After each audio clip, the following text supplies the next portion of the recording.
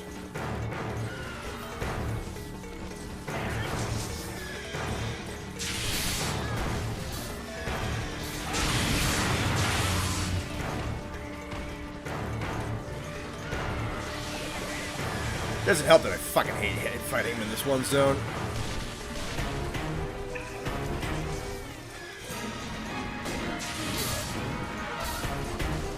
Maybe Lance is the move.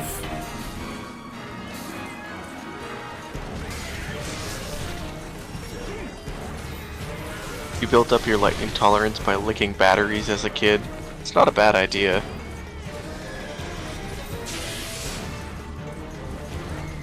I usually throw my batteries in the ocean to recharge the electric eels. It's good for the environment. It is, yeah. It helps nature heal. Nature is healing. Toss his battery. Rose car battery in the ocean. Nature, it needs its electrolytes. Yeah.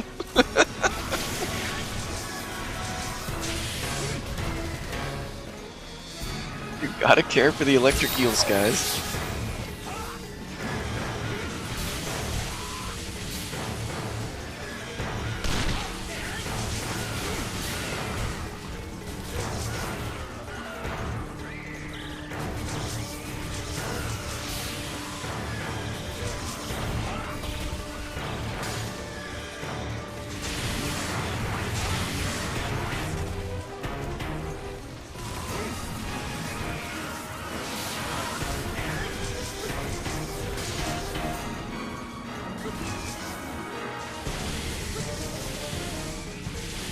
Our battery back. I don't need it back.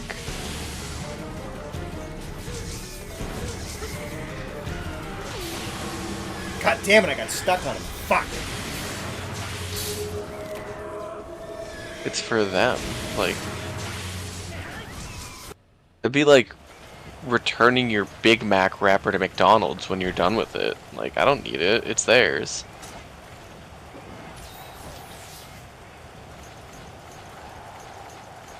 It's my medium for getting their meals to them.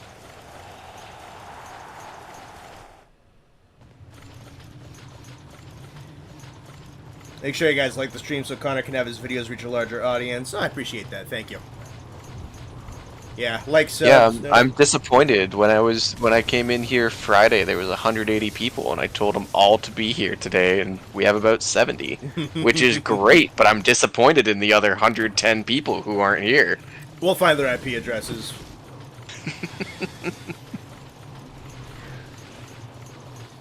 Nature is healing. Dump expired gasoline into the Nile. How's that gonna heal nature, huh? Well, it's expired, so it can't do any damage. Does gasoline fucking expire?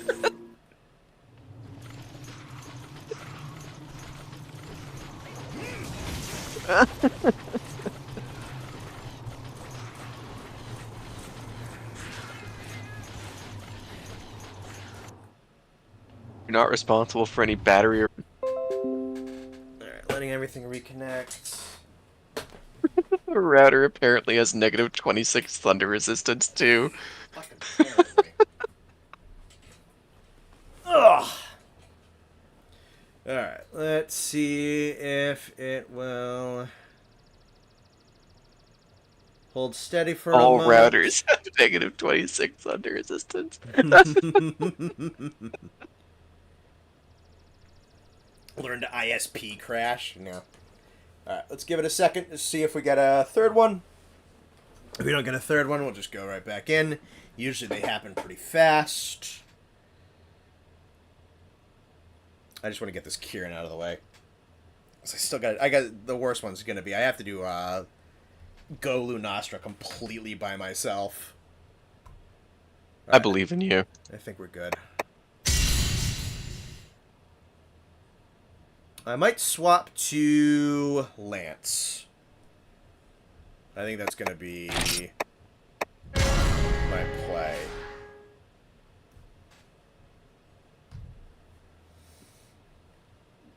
Sent the Charge Electric Eel song in the music section in the Discord if you want to check it out. I don't know if I know that one. I don't know that one. Alrighty.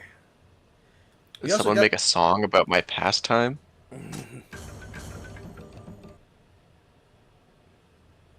Yeah, I already do it. Why do I need a song about it?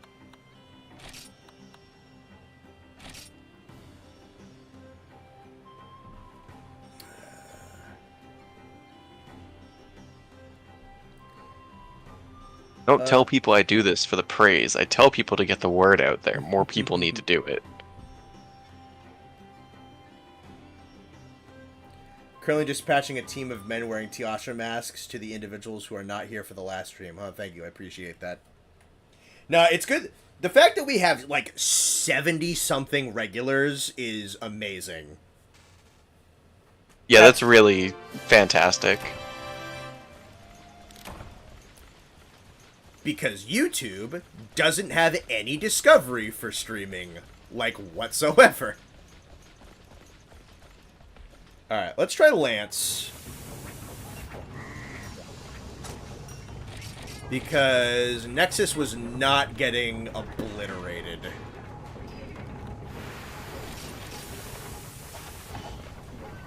I'll do...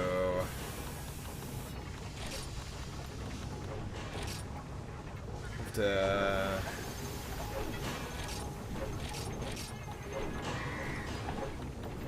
for Ergon. Set on the waist. Go, and then let me just do that. Alright, let's see how Lance works. Thanks for the call on the screen swap. Alrighty.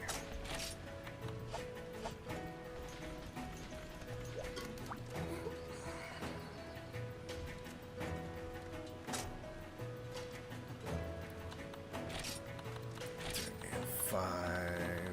Just double check, make sure I have that swapped.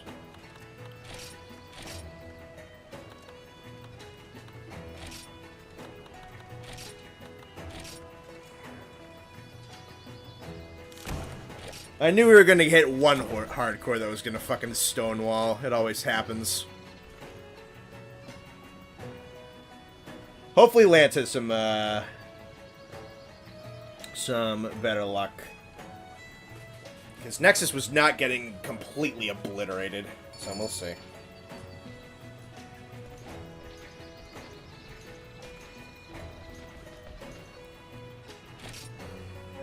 Forgot to change chat's diaper, Connor. We're waiting. Okay. Also been watching your Frontier VODs past few days. Finally got me to start installing Frontier, even though I've been on Raid server almost a year.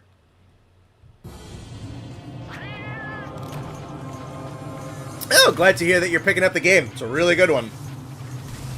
Lance seems to be a bad idea. Yeah, but the guy I'm playing with was not getting destroyed like I was, so...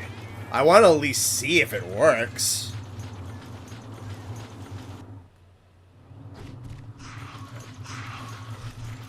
It might be an awful idea, but honest, what Sword and Shield wasn't doing much better. So, I like out of the Discord call. Hang on a second. What about the Discord call? Oh no, I'm still in. Okay, I didn't hear you weren't saying anything, so I'm like, oh, did I lag out of the call?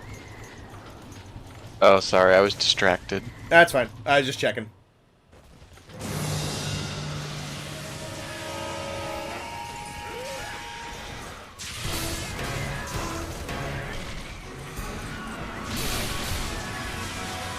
Okay, minimal stamina chip.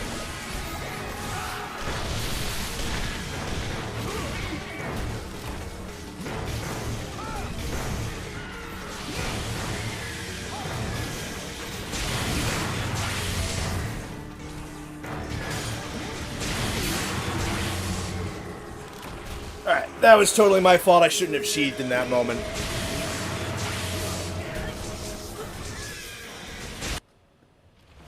Dang. Nah, that was, I thought he was giving me a second to breathe there, but I shouldn't have put away the lance.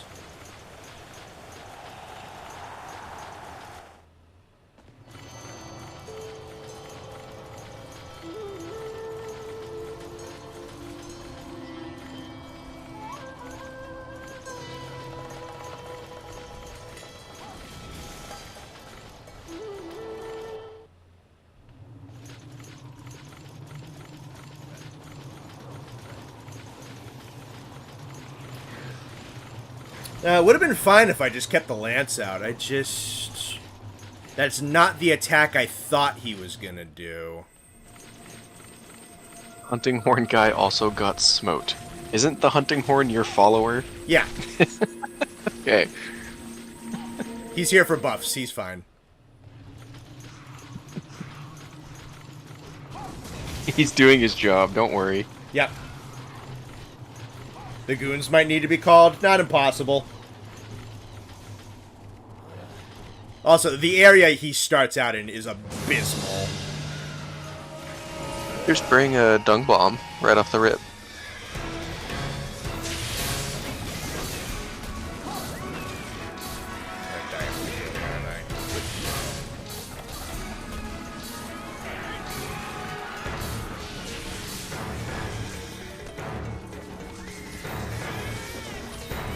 I'm curious, did you find a follower named Nate, or did you name it after me? Oh, I named it after you. That's pretty funny. Honestly, both answers to that question are very funny. Yeah, resident tutor.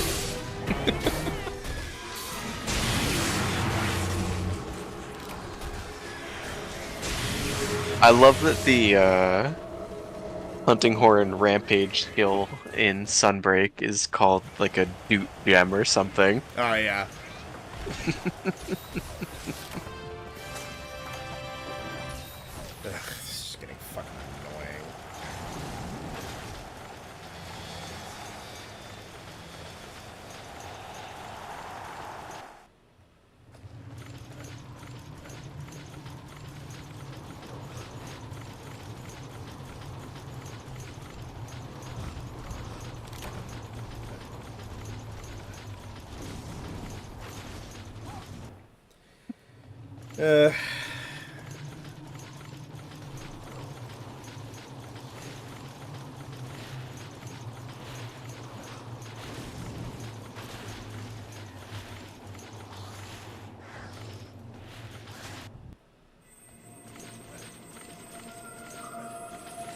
There's probably more footage of me running into the battle than there is me actually trying to fight this thing.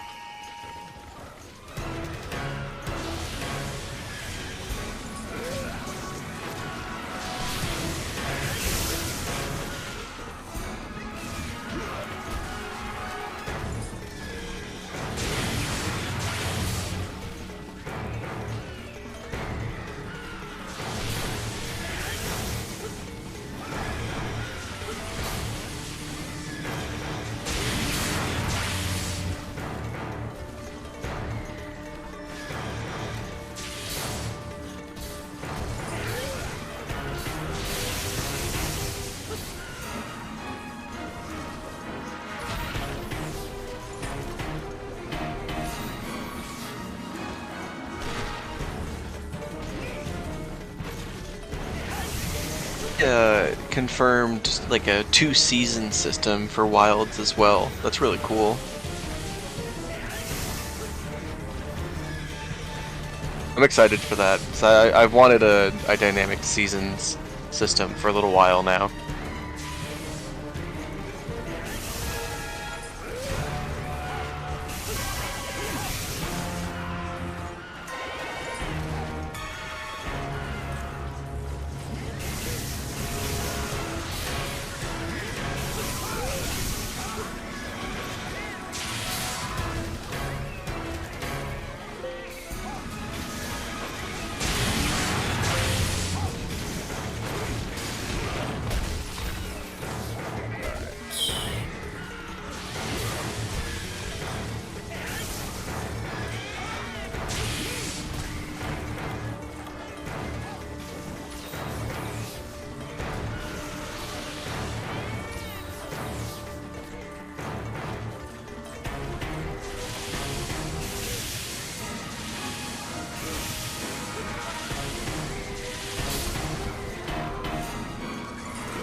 Dose. Yeah, I know. I know Dose had a season system, and I'm glad they're bringing it back. I think it's really cool, and I think there's a lot they can do with it in a game like this. So I'm really excited. I'm curious how the like transition is going to take place. I'm hoping it's not really like a day-night cycle kind of thing. I don't know. I don't know what to expect.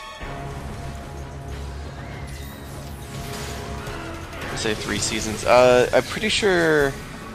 I haven't actually watched the interview. I could be wrong. I'm pretty sure it's there's like a spring season and it's like a everything in bloom season and an everything dying season, and then also thunderstorm, which isn't really a season as much as it is like a specific weather condition.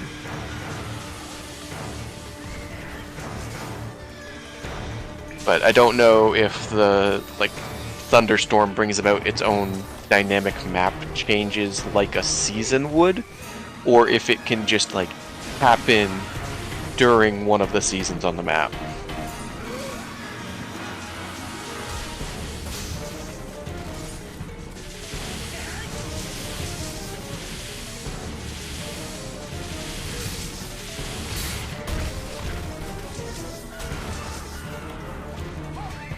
The Tundra place having a storm, and then cool Northern Lights effect. That'd be really cool.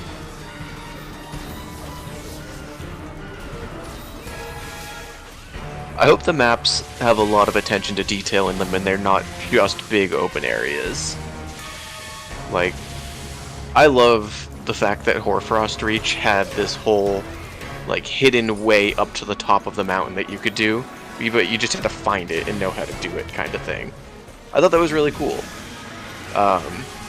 So I hope there's lots of hidden things around these maps.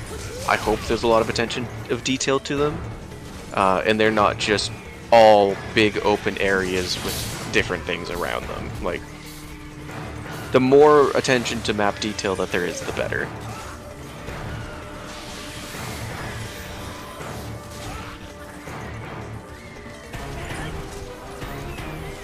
Connor, are you here and just focused up and not saying anything?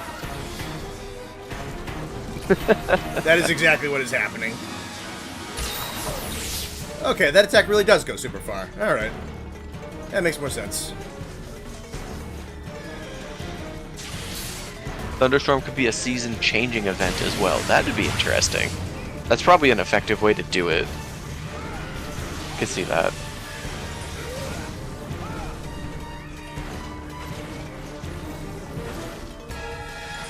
You want to see Gammoth and Baby Gammoth and Popo herds? That would be cool. But morally, I don't love the idea of baby large monsters. I feel like that is a dangerous line for this game series to walk. Now I have a fucking disconnect in the middle. Oh, God. You want all new maps? I'm sure they're gonna do all new maps, but with the way they handled remastering Sandy Plains and Flooded Forest for Rise out of 3rd generation, I wouldn't say no to something like that too.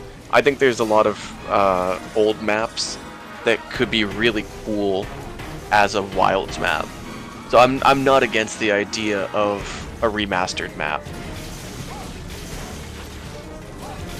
But seeing how the story kind of looks, I'd be surprised if they did that. I think it's much more likely that we're going to be seeing all new maps. I would be really excited if they remastered a tower, though. So I think the tower is a really cool map that I'd love to see more of.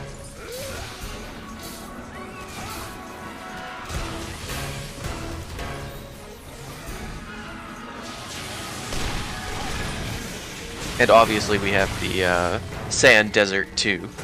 So I'm still really hoping for Shenmue.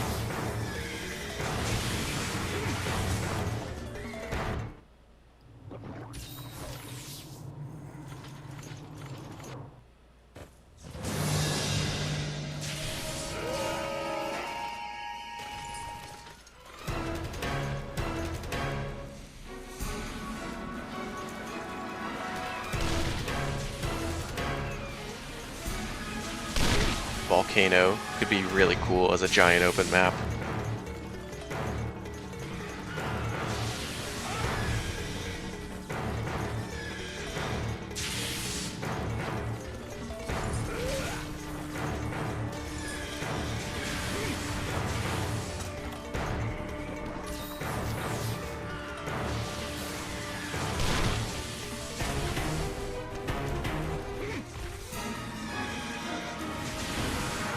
I will say I definitely want Shenmue over Darren Moran, because Darren Moran is so lame comparatively.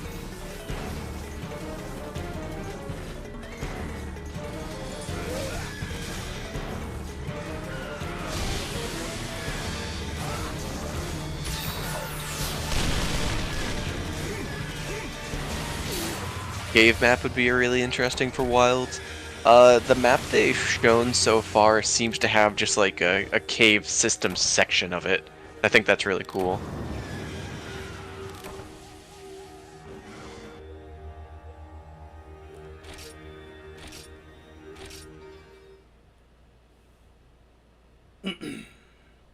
Yeah, maps with cave systems are fine.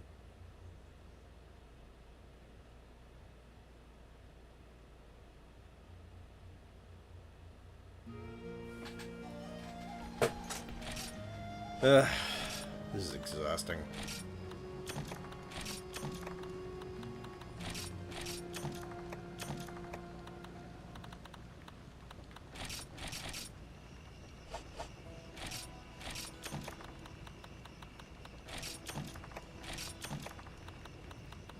Aaron is the edgy cousin of Jen that thinks it's cooler than them.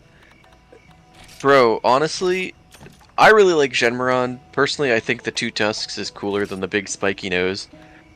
More so is like the biggest pushover of a siege monster compared to Shenmue. Anyone in this chat who played both Tri and 4 can tell you the difference between a Shenmue and a Darren Moran. When we were playing through 4 Ultimate when it came out, Darren Moran is one of the first urgent quests you get. I think it's like the HR4, 3 or 4 urgent. We beat it in 8 minutes on our first run. And Shenmue in Tri had a half-hour timer, and if like you would kill that thing in 29 minutes and 30 seconds playing your ass off. Like maxed out gear, end game stuff, Latreon, whatever, you're still killing that thing in 29 minutes. Like that thing was hard to fight. That thing had so much health. It's such a different fight compared to Darren, and Darren is such a pushover compared to Jen, it's not even close.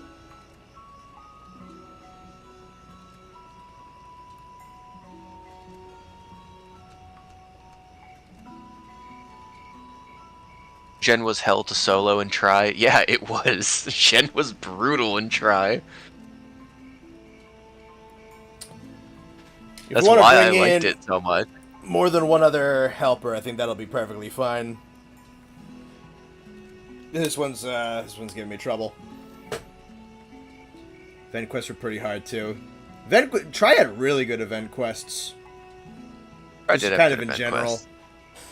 Giant Devil Joe, the event weapons, the Baby Urgan, the double Ignacto, the Switch Axe quest. It's a lot of good ones. Event quest was pretty hard though for Darren. Honestly, it still doesn't hold a candle to Genmaron. And Genmaron, it wasn't even that it was hard. I mean, it was one of the only Elder Dragons in the game. It hit you pretty hard, but it was just the massive health pool behind it. Like you legitimately needed to be playing your ass off to beat that thing within the time limit.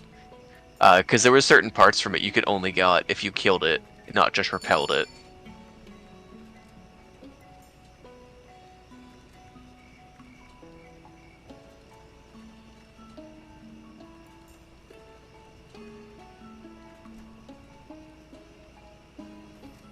I would definitely take something difficult like Gen Moran over something easy like Darren Moran.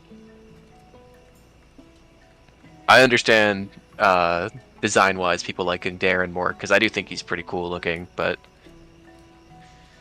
I will always think Gen Moran is better than Darren. I would say Gen is my preference over Darren as well. Though, yeah, no, the quest was definitely a little bit easier because it was designed more for you to be able to do it singular. And then Gen just really wasn't. Like, you were supposed to do that in multi. And, Darren's got a cool design. Nah, dude, I mean, do whatever. I need help with this one, for sure. This one's rough.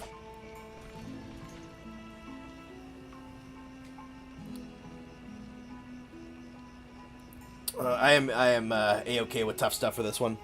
Prefer Darn both design and fight-wise, excluding the health pool. Darn is superior in every aspect to me.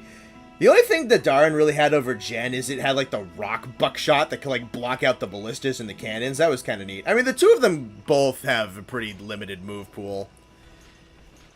I don't know. I feel like, I like how Darn looks. But I feel like Gen just doesn't quite try as hard. And that's a little cooler. I pronounce, Darren Moran.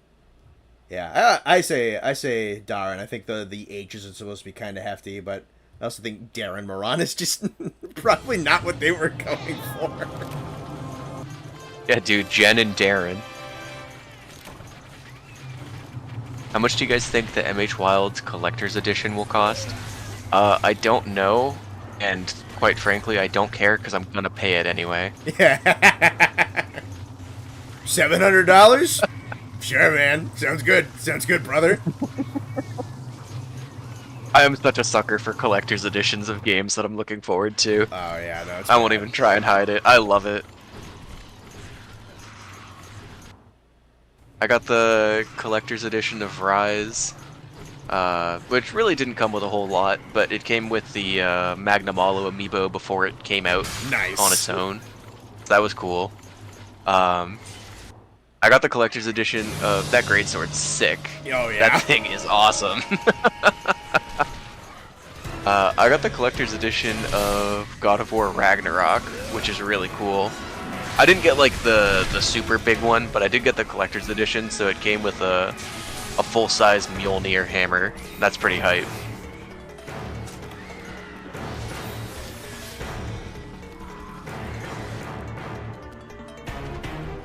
I got the collector's edition for World too, I believe. That came with a Nergigante figure. I got a concept art book, the soundtrack digitally, I think. That one's really cool.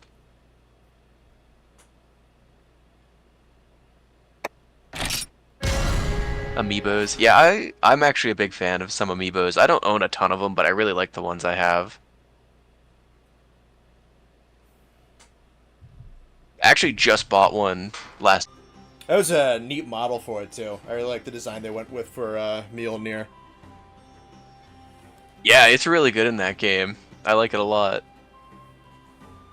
How much was the World Collector's Edition? It was not that expensive, I don't think. $13,000. I don't... No, I want to say it was around $150.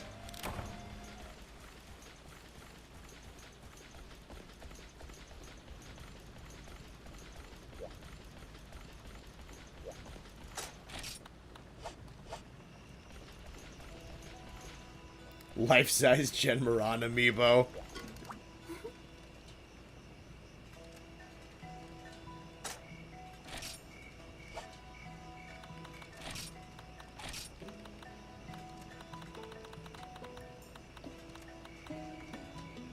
My bookshelf, but I have the Magnamalo one and the Malzeno one.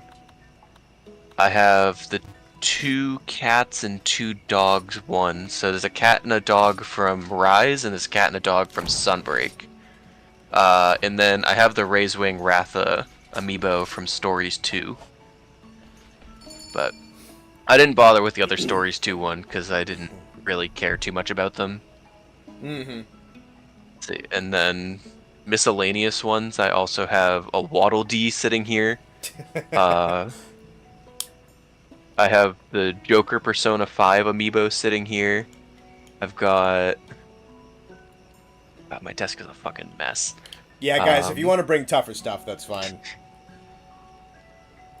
I've got the Skyward Sword Link. I've got the Zelda and Loftwing Skyward Sword amiibo. What's this one over here? I have the Mifa amiibo from Breath of the Wild too. And then I think on my bookshelf I still have the Metroid Dread Samus and Emmy Robot. Tough. I like those ones a lot. Those look really good. That Emmy one looks awesome. I wanted to get the collectors for Metroid Dread, but it got snagged before I could grab it. That's probably what I get for trying to look for it on Amazon. Yeah, that's true. I assume GameStop. What came in the collectors for that? Or do you mean the amiibos? I think what I mean what you were talking about. Yeah, I just kind of found them at GameStop one day, I think. Just was like, yeah, I guess I'm buying this now. Like, yeah, it was worth it too. Dread was. I gotta replay Dread. Dread was so good. It's so good. Kieran has. Is the Waddle Dee standing in front of the Magnamalo? Actually, it's vibing out next to the Malzeno. Nice. See, that explains something. Zevers just said, Kieran, 4.3 times attack multiplier, by the way. Jesus Christ. Yeah. That's the thing with these hardcores, man, is that I think because of, like, the way that Rain is set up and the way that Frontier is condensed now, they kind of, like, group the hardcores up by, like, chunks, but I feel like they were introduced in a way where, like, some of the later on ones just have really, really, really massive, obnoxiously huge damage multipliers. But because they're all kind of clumped together now, it's so hard to tell which ones are going to be which. So, like, all the other ones I fought today, they're strong, yeah, but their multipliers were nothing crazy. This one's 4.3.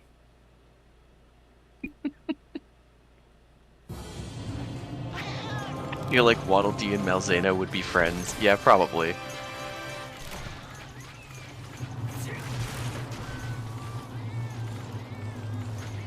I think the Waddle Dee is one of the funniest ones that I own, because I found it on Amazon, and I wasn't looking for it, but I put something in my cart, and Amazon was just like, hey, do you want a Waddle Dee amiibo? And I was like, damn, yeah, kinda. Just to add to cart. It was like $12.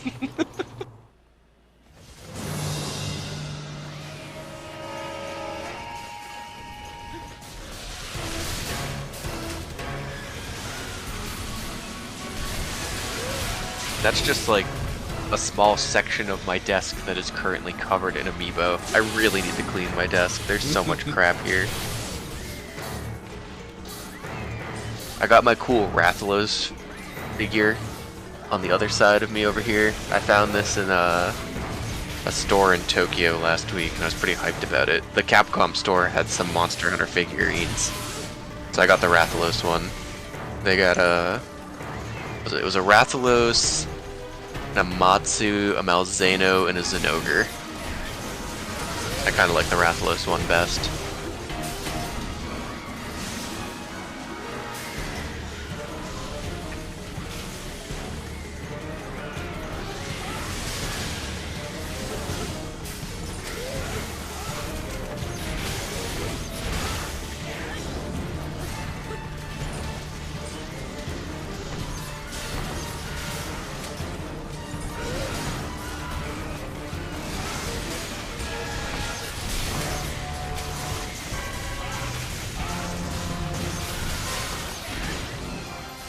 Thank God. Looking around my screen and at my desk is just making me sad. It's a mess. I think my desk personally is like right before that precipice of being too much. Like, I got space. The second desk I have was definitely needed. Yeah, I think I have just recently passed over that, oh, it's manageable point. Like, I need to clean.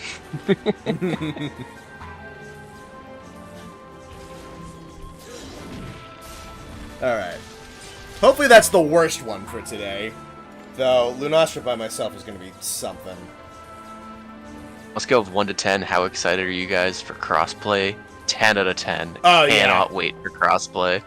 That's going to be so nice. We have a number of PC friends that we just haven't really been able to play Monster Hunter with for a long time. Yeah. Because they... We have, I can think of quite a few people that we know. I'm very hopeful that we have 16-player hubs again. Yeah, me too. I'm going to be real sad if it's limited to only 4. I feel like it'd be really weird if they brought in crossplay and then downed the enough. I think it. Go ahead. I think it's gonna depend. Like, we know that it's gonna be like a seamless leaving the village hub into the open world kind of thing. It might be weird if it's 16 people doing that. Yeah, it could be limited to 4. That is a very good point. I was thinking about that early today, of like how they would actually do it. Would they just like, because it is seamless. So, and the other thing is that they were talking about, this was something we haven't mentioned much, but they were talking about the world out there, since it is seamlessly connected, to have like a perceiving or a persisting state to it. So it's not. It's very. This was super interesting. So I want to talk about this for a little bit because I don't think this was in any of the demo talk, but let me nab this real quick. So, I'm sorry, I'm focusing on too many things at once. Okay, so this was crazy that they were talking about. This was coming out of an interview. This wasn't in like any of the video or the demo or anything. But they were talking about like the windward or the windswept plains having like a persisting world state to it. So it's not like expeditions in world where you go out and then you come back and you go out and you come back, and it always resets to like a standard world state all the time. Like you're going out there and you're doing your thing and you're coming back, there's no loading screen. And what they were talking about that meaning is that like the seasonal states, like the bountiful season and the like the stormy sandstorm season, they last a little while. And they will be, like, ongoing as you're at the village doing your things. And not only that, but, like, the behaviors of the animals will change and shift around depending on your actions out in the world. So I think it was Tokuda, the director, maybe it was Fujioka, one of the two, was talking about, so what might happen is if you take out like a certain group of herbivores, then the carnivores who go out to try and eat those herbivores are going to have to go like to different territories to go searching for food because the herbivores have moved to a different territory.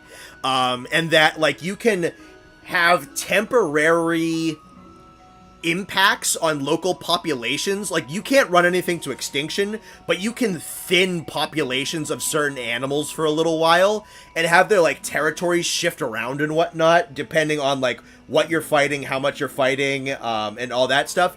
And that is nutty amount of detail.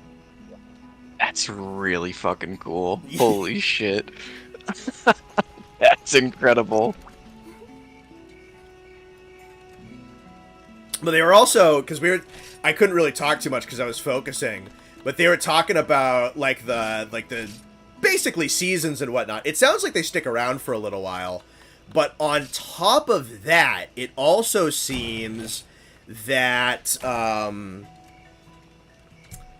certain resources and certain monsters, and probably even like certain subspecies and certain interactions will appear during like the different states. So the railgun wyvern, or Rydao or whatever, it is said that he like almost exclusively shows up during the storm. So if it's bountiful out there, then you are almost never going to see him. But those storms come rolling in and he'll show up. So that might coalesce with like certain subspecies, certain monsters, certain monster behaviors, certain resources that can be gathered. So it seems like they've pretty much like brought seasons back in way better than it was in DOS. That's awesome.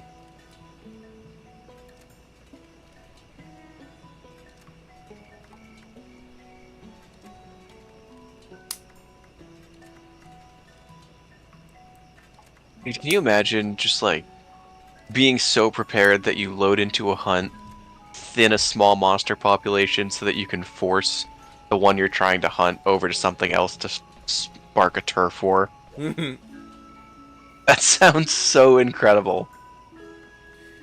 That's awesome. God, I'm so excited for this game.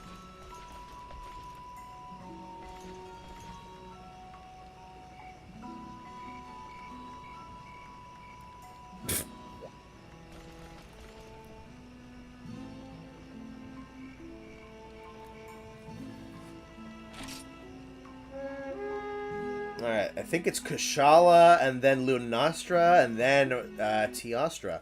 So hopefully this goes not so bad, because I feel like Lunastra is going to be probably a bit of suffering.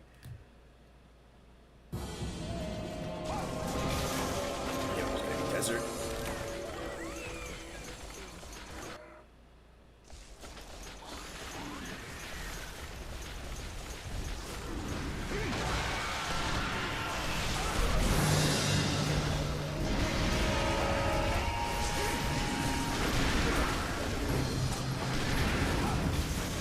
Finally able to catch a stream live. Welcome in, Plasma Lizard. We're happy to have you here. Yeah, nice to have you.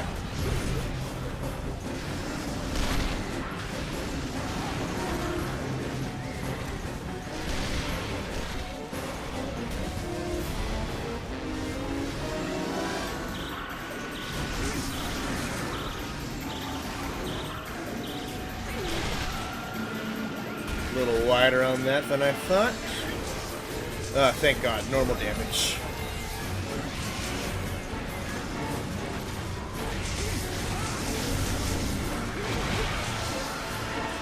I can't wait for them to reveal a full roster so I can be sad that they're including Kezu.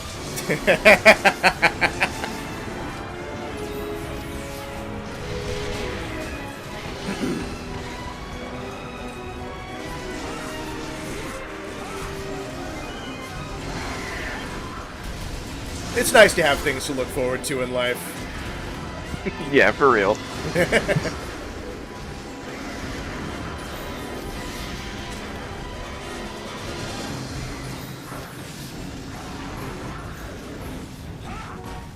Kezu goes hard. Nah, Kezu goes in the trash.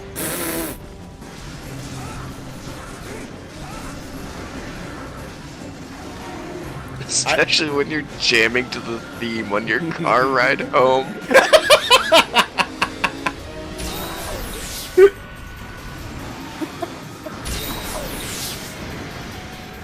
Jeez.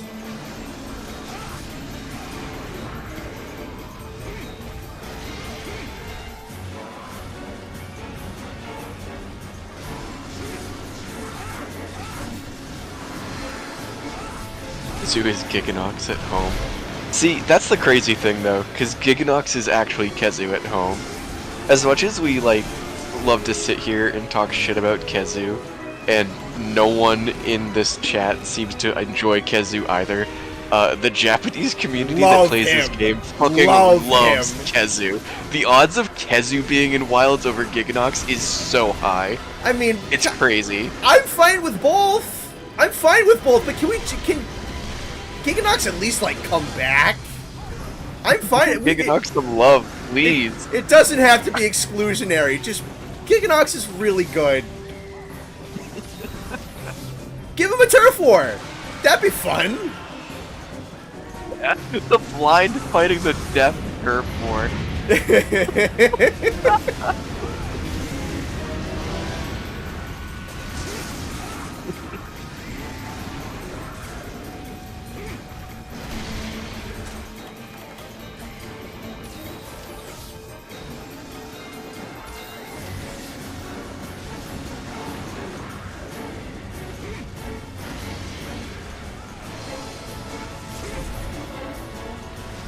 Matt, what do you guys think would be the least interesting turf war? The least interesting. Yeah. Slagtoth versus Aptonoth. Alright, it's gotta be large monsters. That's be like, could potentially be an actual turf war.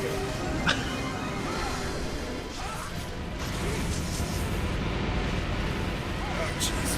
What the fuck?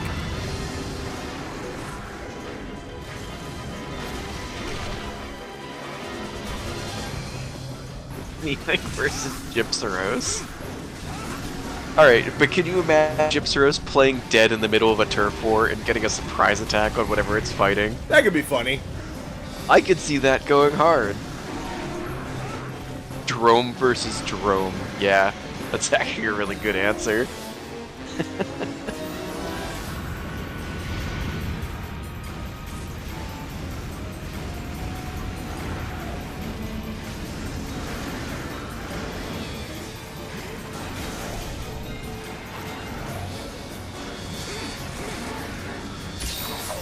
Cephadrome versus Balahara. It's all underground, so you can't see it.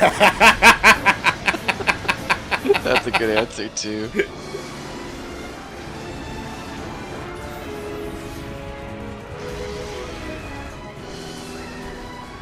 Lao versus Shen is a kaiju battle. That's a good one. We're looking for bad answers, chat. Bad answers. Yeah, we're looking for bad answers. Sitsi versus Gypsaros. Yeah, that's pretty bad. Literal rave club.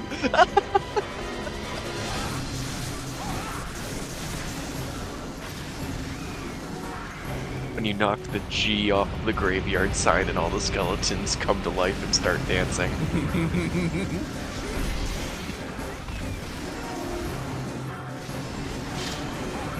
Drome versus Drome could be cool if the minions got involved.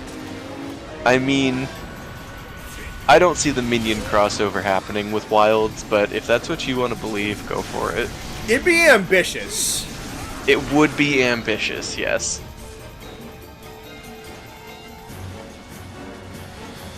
What kind of moveset do you think Gru would get?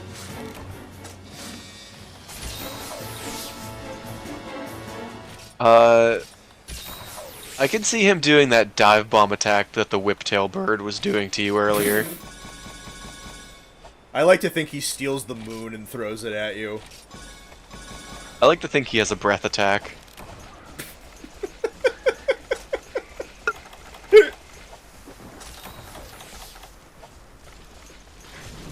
I can't wait to play Monster Hunter and have Steve Carell yell at me.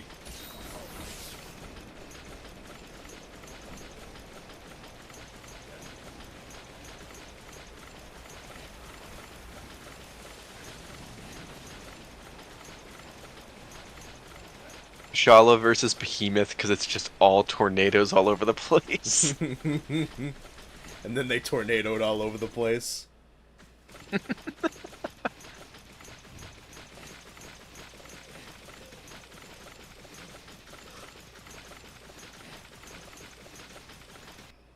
Gru Def does the basil dive bomb. That's what I'm saying. Alright, there's a mod for you, for anyone who knows. You need to get on World, and you need to mod Gru over Basil. That's your homework. That'd be a crazy playthrough. We just reskinned every single monster and didn't know what we were hunting. And we gave it to someone who doesn't know the game.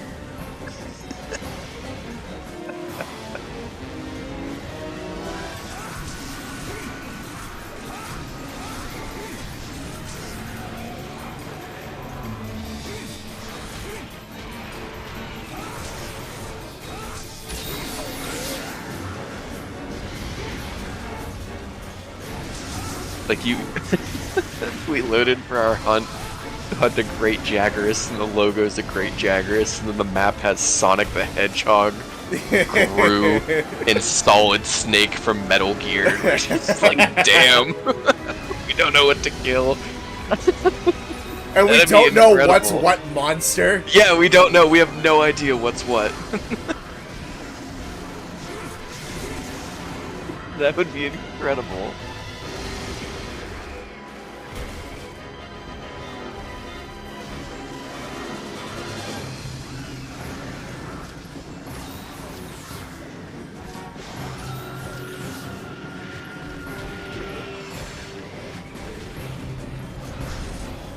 Sam played Tri Ultimate modded like that. Here's the thing, I don't know if we could get Sam to play Tri Ultimate. No, I don't think we could. I think if it was easy to set up, we could probably get him to play 4 Ultimate.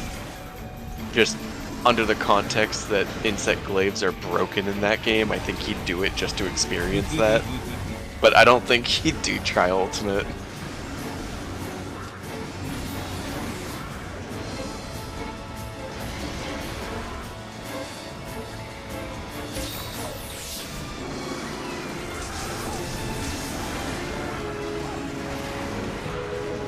That'd be so funny.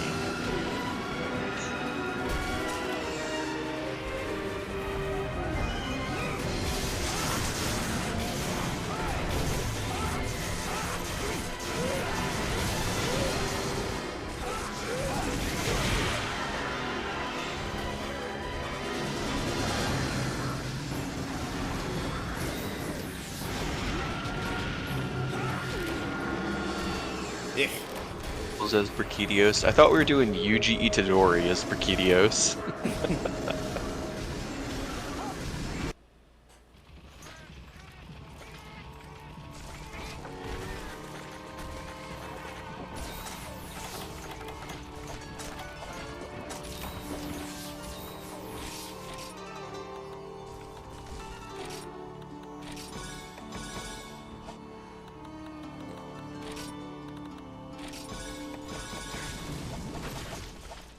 Monk Snail Turf War.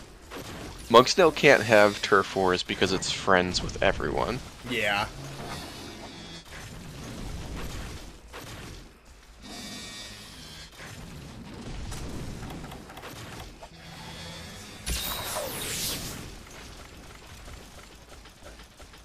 Sujimoto is Fatalis. That'd be fitting.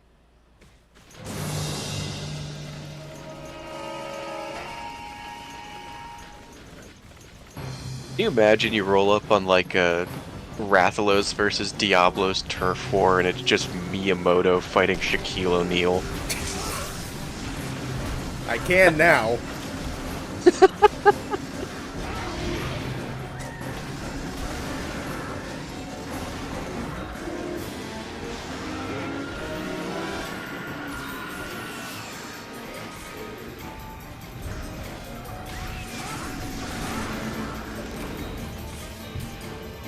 Fuck yeah, paintballed him when I did. favorite mod is still the Wiggler Fatalis. That's a pretty great one, yeah. That's a pretty good one.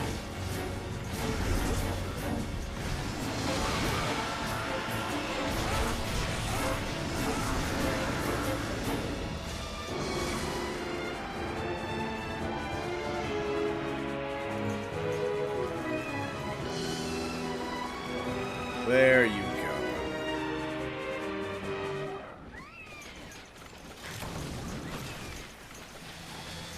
Going here. You're not sleeping, are you? That'd be a relief. Rajang, but it's just Tyler 1. Oh no, you're not going to sleep. Fuck. I feel like I'd be so lucky. Yeah, imagine explaining to Austin why Shaquille O'Neal has the flying wyvern skeleton.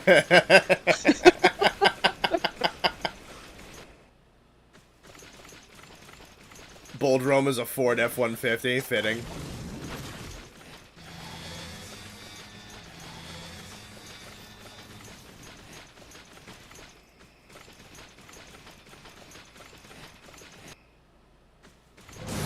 I think Barrett is more of a Ford F-150. Boldrome's like a Fiat.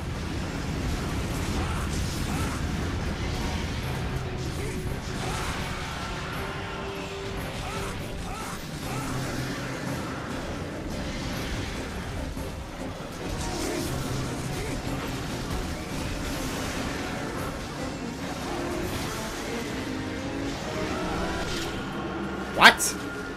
That attack doesn't one-shot. What are you talking about?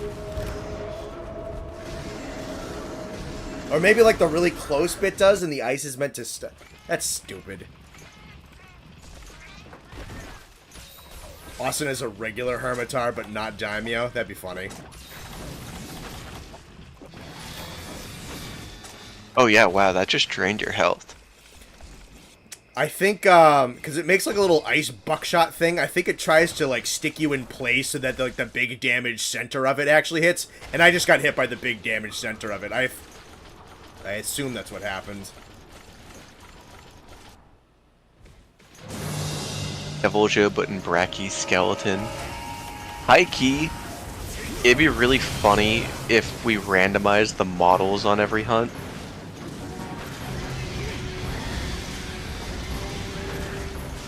So like, you load in to fight a Great Jagras, and on the map is like, I don't know, a Deviljo, a Great Heros, and who knows, a Legiana.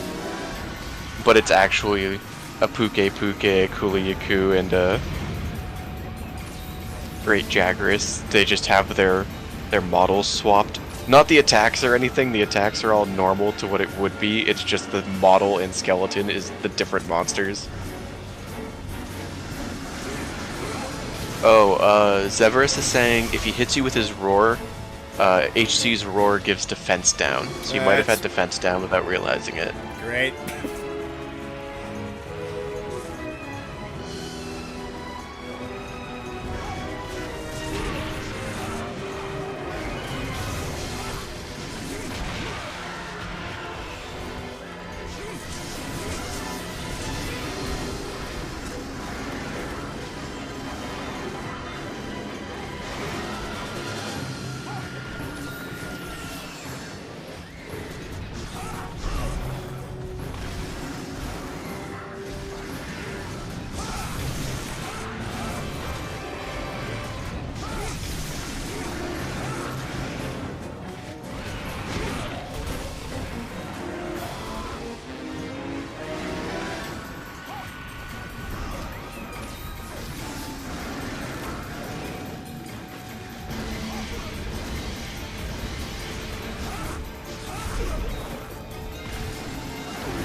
Be really funny if you could mod Prize when Austin plays it so that all of the Hermitar noises are just replaced with sound bits of him shit-talking crabs.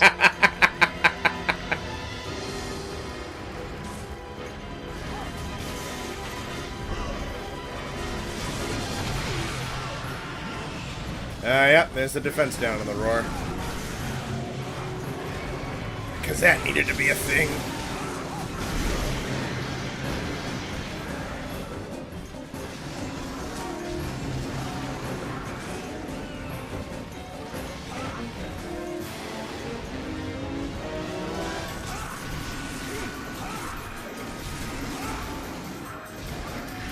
Sorry. Nibblesnuff armor is high-key one of your favorites. I really like the master rank, or I guess G rank Nibblesnarf armor. It looks so good.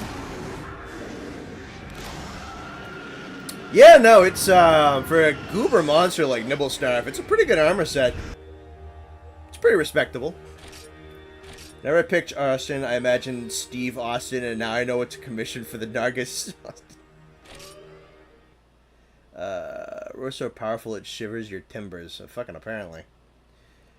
Certain frontier monsters making it into wilds, I feel like Quasarpus was a 10 out of 10. There's a lot of monsters that would absolutely fit. I'm full on team frontier monster in wilds. How many? Probably not many.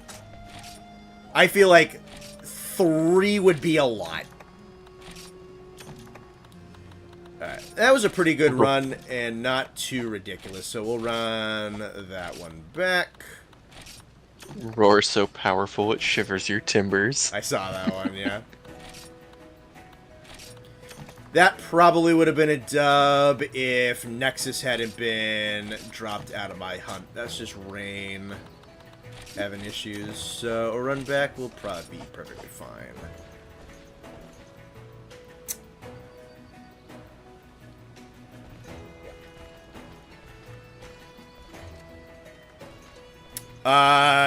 Super, if you want to do Kashala with me and Nexus just to kind of oh, he left. Fuck. So it's just me and Nexus then.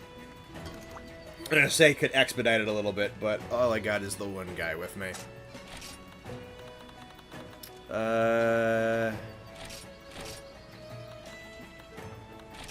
That's fine.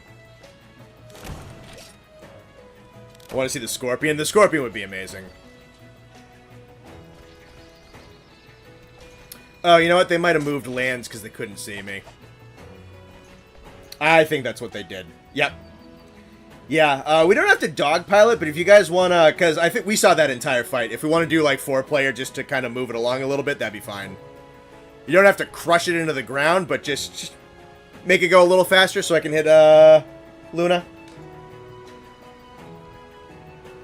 Then we can do Tio, and then we can move on to HR6, because it's only 9:30. Think that the Velociprey and Espinas are like guaranteed to come back because of how high fidelity their models were in SB compared to everyone else. It's not... Velociprey would be really nice for a jungle map. Velocidrome would be really nice. I'd like to see the drones back if they're kitted out a little bit. But yeah, no, I think Espinas should totally just be a mainstay. 100%. Just keep him around. Why not? He was really good in Sunbreak. Yeah, Lunastra's gonna be next. We'll take out this Kashala semi-quickly, and then I gotta do Lunastra by myself. Hopefully she's not too bad. Don't like the head butt lump Luna and Tio do in Worlds. Oh, the headbutt attack that they do? That attack's fine. It's inoffensive. Connor, you should take a quick look at the Discord. Iron Kaiser put a phenomenal meme in the memes channel about the Kieran lightning striking you. As a very quick edit, and I appreciate it, Iron Kaiser. That was really funny. This is gonna make me sad.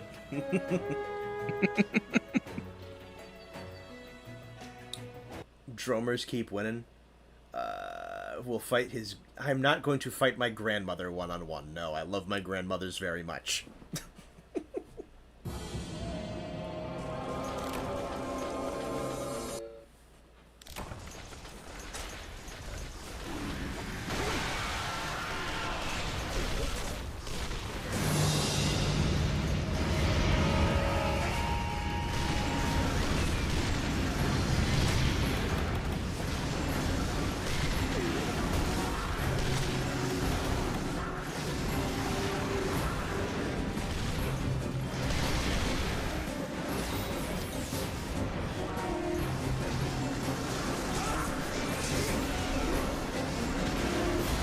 Jaggy would unironically be great in the Wilds map. I'd love to see Jaggy back.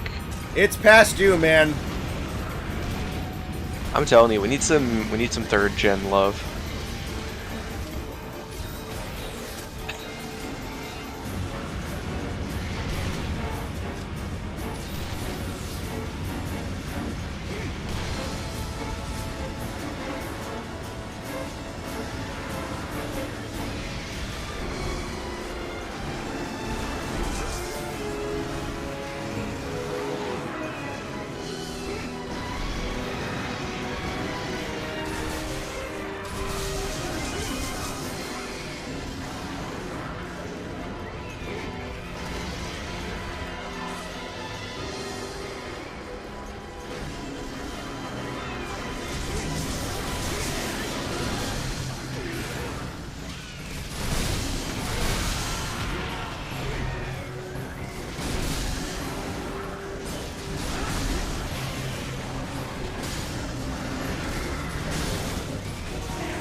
If we see Jaggy come back, it's gonna get brutalized by every living organism on those plains. Yeah, and I will appreciate it for doing its job well.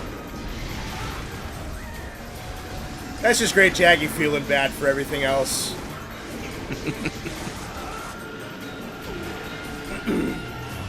He's just a really good sport about it.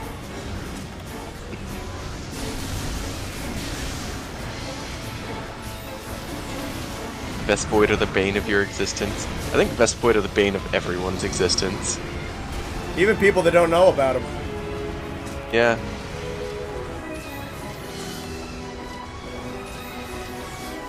Whether they realize it or not, all my homies hate Vespoid. Voluntarily or otherwise.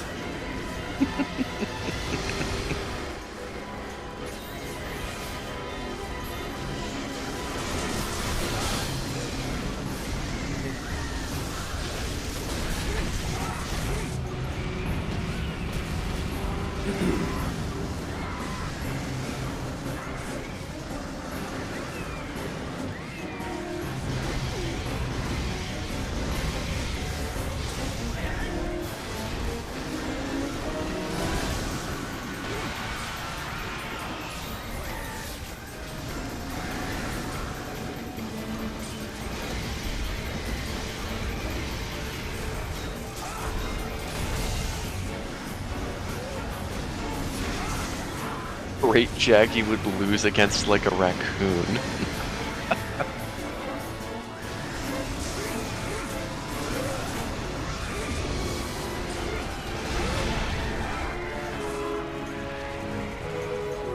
Hey man, I could see it. I've seen people kick a great Jaggy to death. It can happen.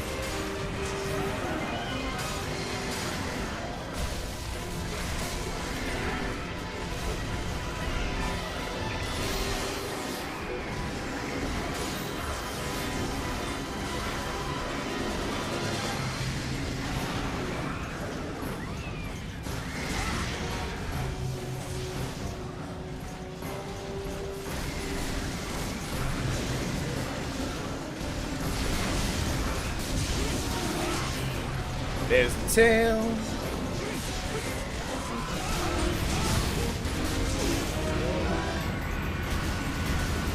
You've never played 3U, but you want to see water combat because you're 13 and weren't even born when the game came out.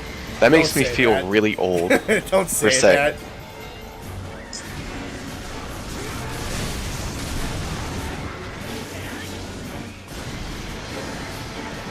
Trial Ultimate was funny for underwater combat because Trial Ultimate is actually a phenomenal example of why I'm worried about all the new features they're adding in Wilds. Because specifically of underwater siege mode heavy boat guns. And then slime in general. Yeah. A lot of new things added. Really cool that they added them, and they just didn't think all the way through on some of those things.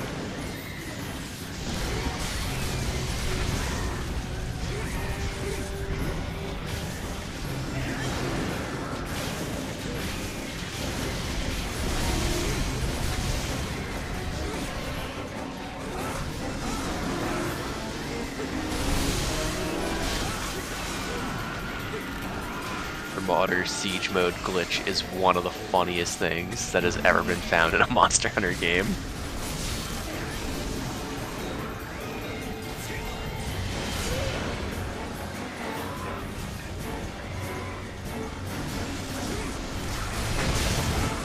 Crazy that you could just do that for free. Dude, this shit's free. Absolutely no consequences to your actions. You can just do that shit.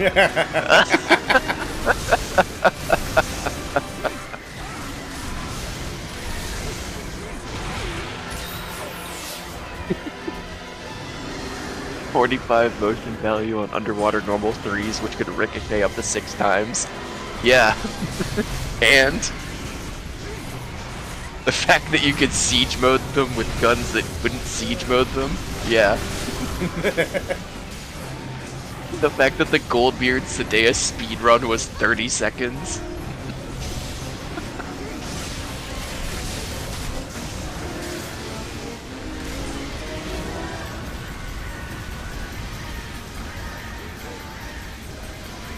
I love that that existed so much. That game also had a glitch where, I think you could do it in Portable Third also. I didn't actually play Portable Third, so I'm not speaking from experience on this, but in Tri-Ultimate, they haven't done it in quite a while, but they used to give you a charm at the beginning of the game for auto-guarding. Oh yeah, that did used to be a thing. Yeah, so you would just automatically healed when you got hit. And that had a really interesting interaction with the gun lance, because you could, if you timed it right, you could cancel the shield animation with a shell shot. So you could essentially counter with the gun lance by just shooting a shot as soon as you got hit, and you would automatically guard and do damage back. That's kind of sick. It was really cool, yeah.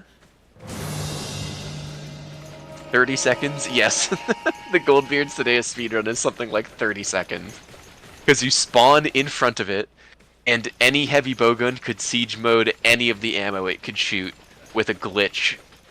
So everyone just brought like these obscenely strong heavy bowguns and shot level 3 pierce shots down the entire length of the Goldbeard Sadeas.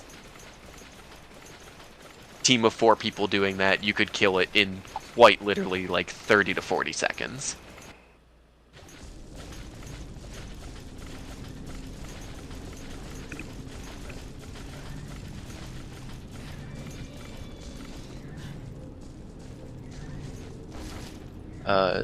Semantic Dragon, I believe he is steaming because he currently has defense down. Yes.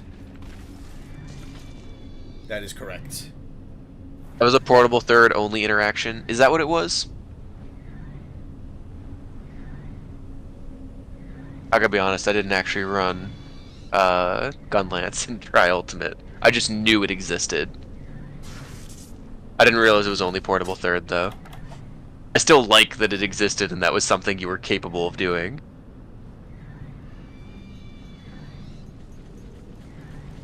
What are the odds that Wilds will have some insane glitch for speedrunning that won't be discovered for a whole year after the game finishes? I don't know. People are gonna rip that thing apart. People will.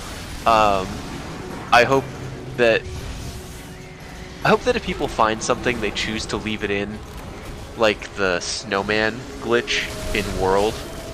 That really wasn't discovered until after the game kind of ended its life cycle. And I'm glad that it's still there. But the like the Gust Crab glitch in Rise, they came out of retirement to patch that one out, and I'm still pretty sad about it. There's really no reason they had to get rid of that glitch, but man, it was strong.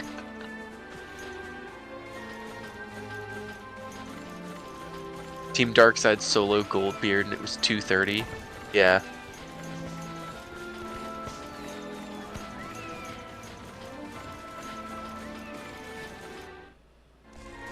You think there's gonna be a Mothman monster in Wilds? The monster seems to be based on cryptids.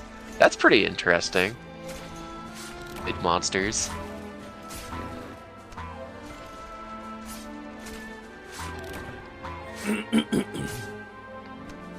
You get some pretty cool stuff with that. Where's my skunk ape monster? Actually, you can make that kind of cool, actually. Where's my Jersey Devil monster?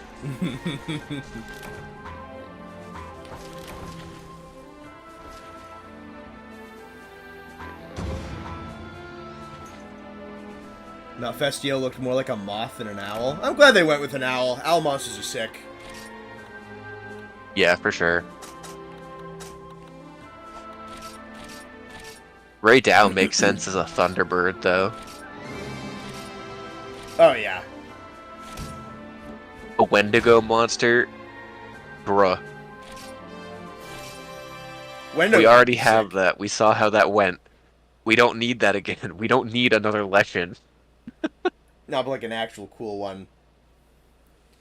I guess the closest to like a Wendigo would probably be Moro Dumunto. I don't know if he would fit in Wilds, but I want him.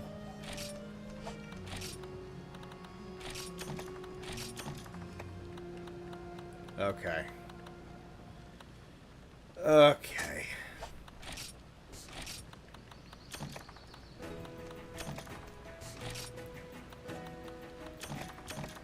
This is the one I have to do by myself. We're gonna see I believe in you. how bad this is.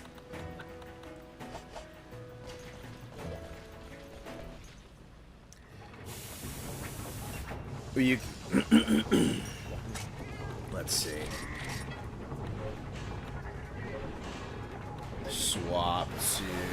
What's Luna weaker to? You will suffer? Oh, fucking A. This is the one where if I can't beat her... Thank you for your encouraging pep talk, Zeverus. I trust him. Does she not have go armor? We're basing them on SCPs. That's just Resident Evil. I guess I'll go with the Amatsu's nest then. I don't do pep talks, I tell the truth. No, I appreciate it. I appreciate it. This is going to be one where if I can't solo it, I don't feel bad. I won't feel bad. That's such a raw line. I'm shocked Austin never showed up. Me too, he said he'd be on around 8. Okay, lady.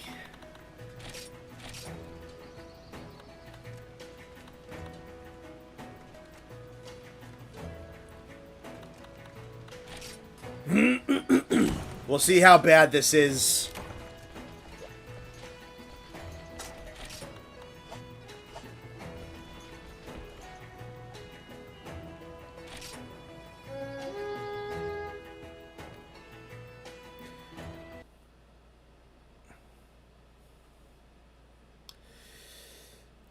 Okay.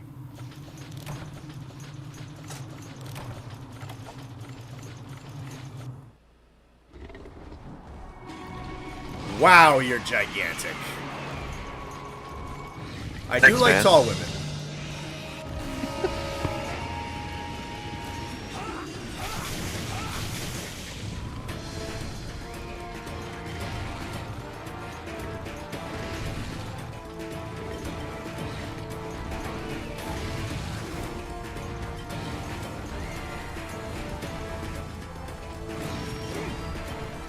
I'm gonna try and nab that tail as quick as possible.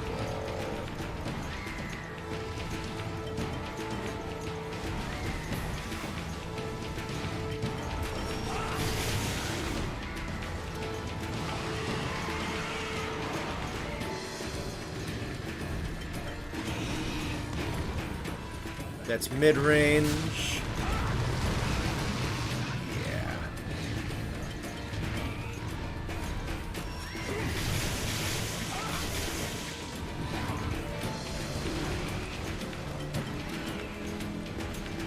That's saying she has the Mario Odyssey theme too. Oh, that was a joke from earlier. Yeah. Oh yeah, you were here. Yeah. I was here for that. Yeah, I'm gonna have to figure out how to fix that issue. Just OBS randomly fucking turning off settings that I didn't ask it to.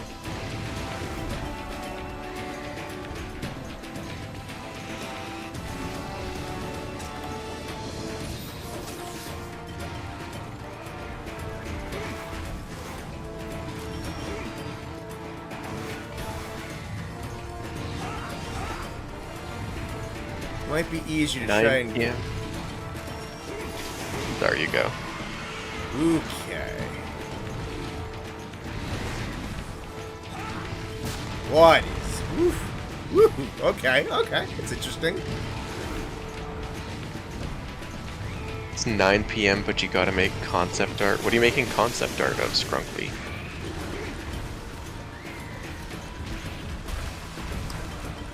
Okay, damage is a bit steep, but I've seen worse. Little thing.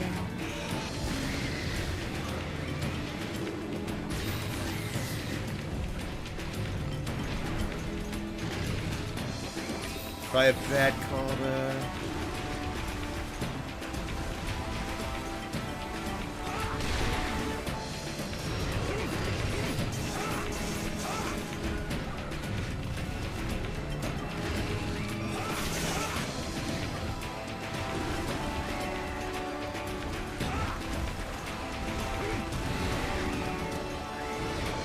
Severus said, "Oh thank God, Rain's version doesn't have the absolutely insane damage." Reassuring.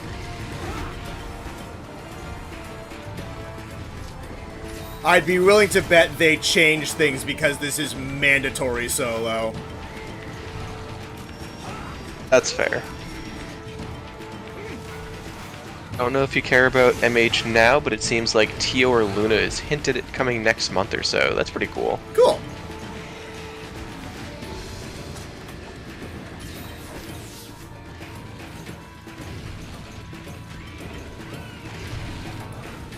I can't wait to hunt 30,000 of them to make a single piece of armor. Ain't that the fucking truth?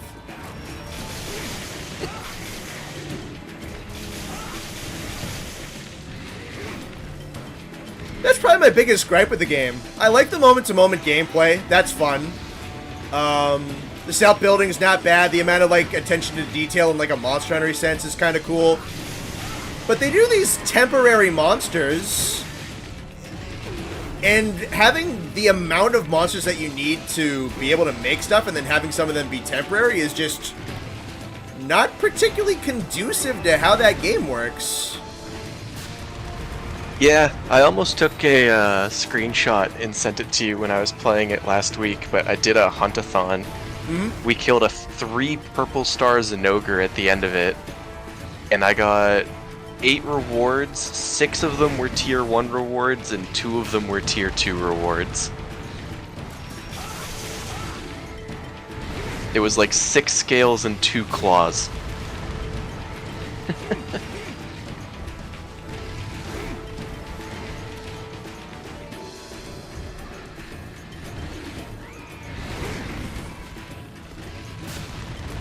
Art of a warrior prince who has mechanical suit of armor to defend his people. That's pretty cool. That is cool. A little early on that roll.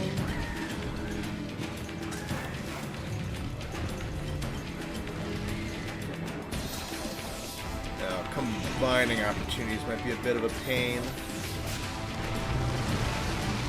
Part you hate the most is Zinogre being locked behind hunt-a-thons, which makes him such a pain to grind. Yeah. I've seen a couple of them outside of hunt-a-thons, but I absolutely see where you're coming from. And even that, I think, was like a very specific temporary event. Yeah, I think so.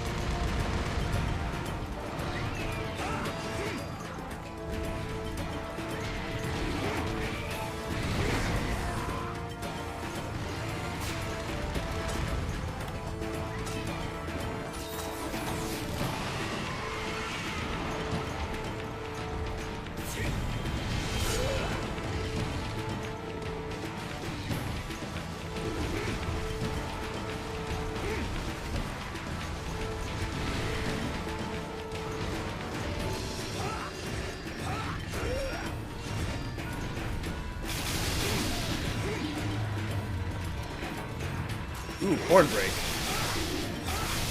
Nice. I am getting, like, no opportunities to hit this tail because she is so huge. That is a very cool attack. I can't wait to eventually see it. If you've been watching, you've probably seen it a couple of times. I don't know if you're just mussing around with whatever. Is that the... Are you referring to this, like, spinning descent one out of the air? Oh, yeah. Yeah, that one's pretty cool.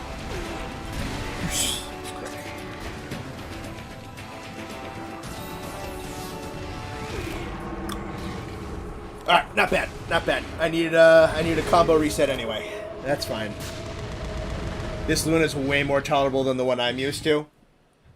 Well, this is actually kind of fun, so I'm glad to hear that. Is Legiacris a crocodile or an alligator? Hold on, let me pull up a picture of Legiacris. I can give you an answer.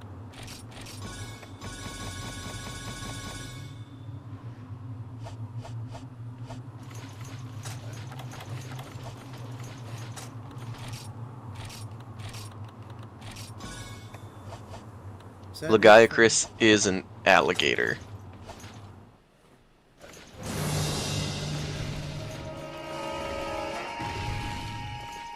You can tell by consulting the chart, and if you look closely, an alligator will eat babies by opening its mouth in an A shape, and a crocodile will eat babies by opening its mouth in a C shape. So, if you look at a side profile of a Legiacris, you can clearly see that it opens its mouth in an A shape, which makes it part alligator.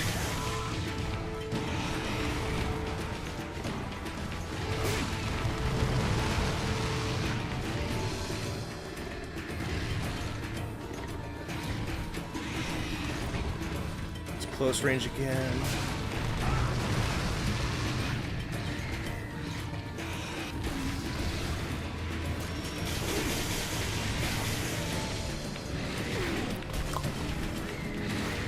Alright.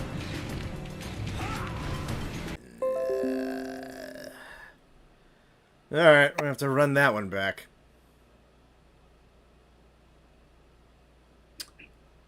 Fucking piece of stupid internet. Give it a second to see if it drops again. Just keep it where it should be. I was going perfectly fine. I hate this so much. This is horrible. It seems like not everyone in chat knows the meme that I'm referring to, so I'm putting it in the Discord. I didn't know specifically what you were talking about, but you were talking about eating babies. I'm like, oh, this is from something. Yeah. Alright, there, I put it in the meme channel in the Discord.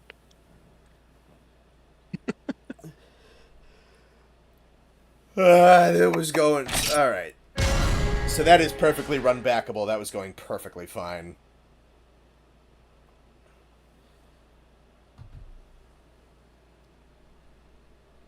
Ugh.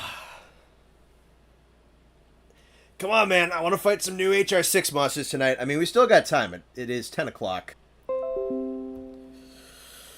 She had no idea what this meme was either and got really concerned when I started talking about crocodiles and alligators eating babies. Who is this, Carrie? No, this is my manager. Oh. No, Carrie would just be disappointed in me. That's fine.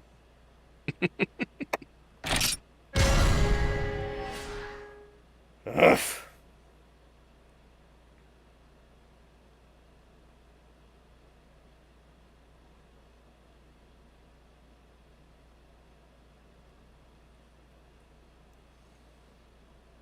Ugh.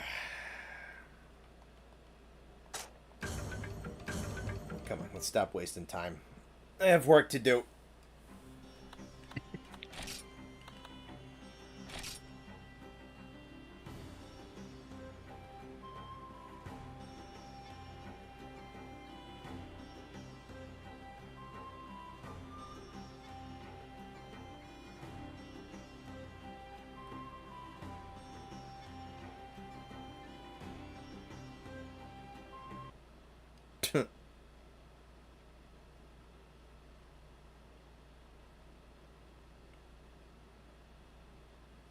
I want to see Legiacris have little baby Legiacris in his mouth to protect them. That'd be adorable.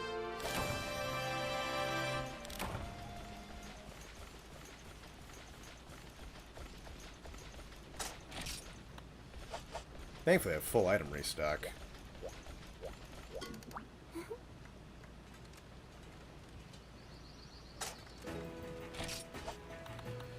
Okay, 5.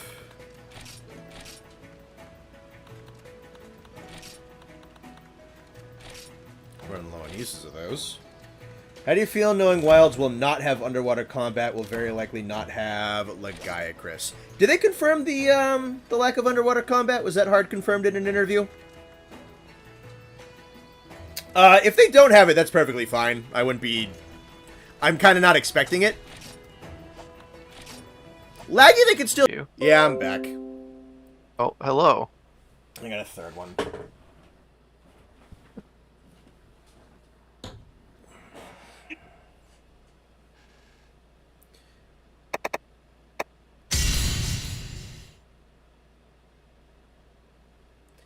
Yeah, was that ever hard confirmed in an interview or anything? You're getting yeses and nos in chat. Yeah, I'm seeing both.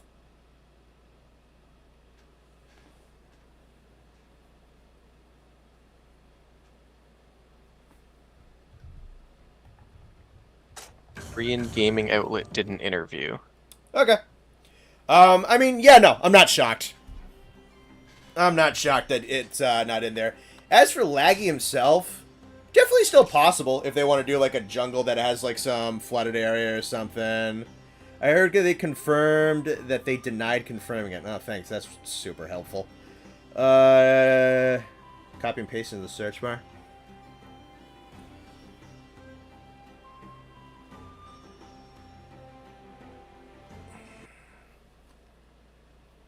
Yeah.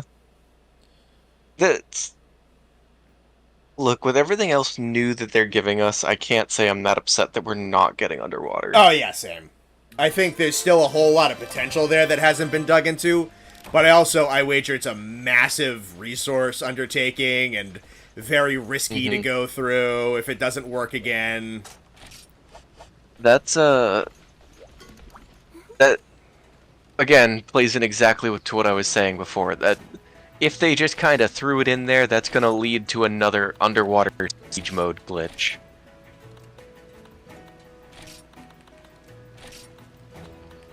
So... I like how crashing wasted my food even though I didn't even go on a quest. That's awesome. Thanks, game. That sucks. Future title update for Legiacris for Wilds. Yeah, I mean, I don't think it's impossible for him to show up because I think like they have the shallow water mechanic still, so that's perfectly viable if they wanted to do that. I think they could totally use that. But yeah, no, underwater's a big resource risk. It's a big game risk, and maybe it's just something for another game. With the amount of stuff that's going to be in Wilds, I'm really not upset. And since there's been 3 trailers without it, at this point, I really was not shocked. Maybe we'll see it from the other development team. Yeah, maybe. Whatever the follow-up is to Rise.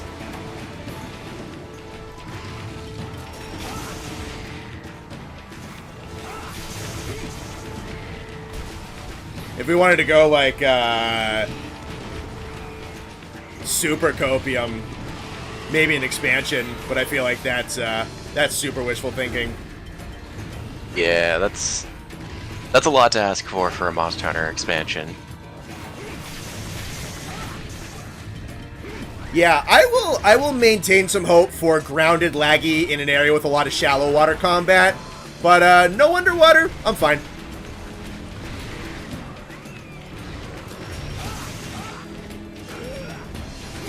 Yeah, because then they'd need to figure out how to balance sacrets with underwater.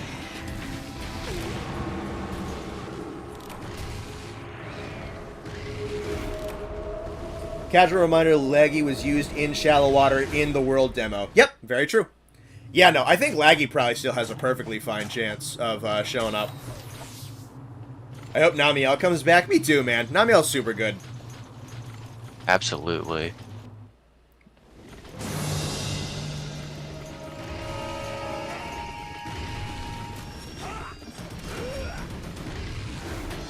Alright, I know you just started this Lunastra hunt, but I do think this is the point where I need to go to bed. Okay. Thank you everyone for coming by the stream and hanging out and chatting with me. It's nice to see everyone again. Happy to be back.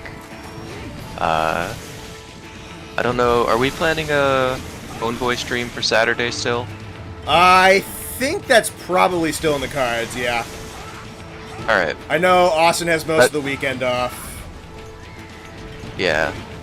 I've got plans Saturday afternoon, but I should be good after that if we Sure. want to do Bone Boys. Yeah, and I can't run super late because I have Sunday, like late Sunday morning plans. Okay. Yeah.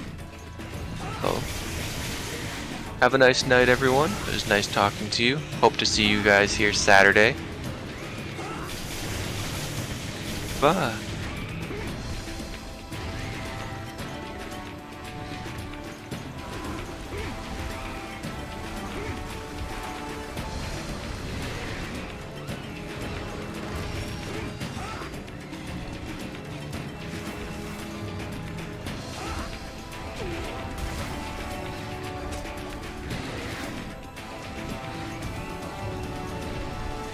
Alrighty. Back to just me.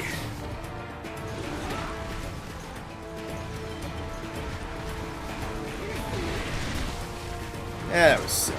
I feel like that was a roll.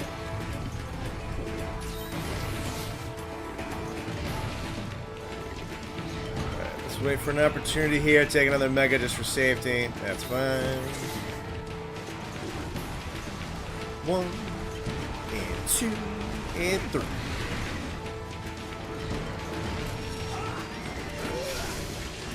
Nice.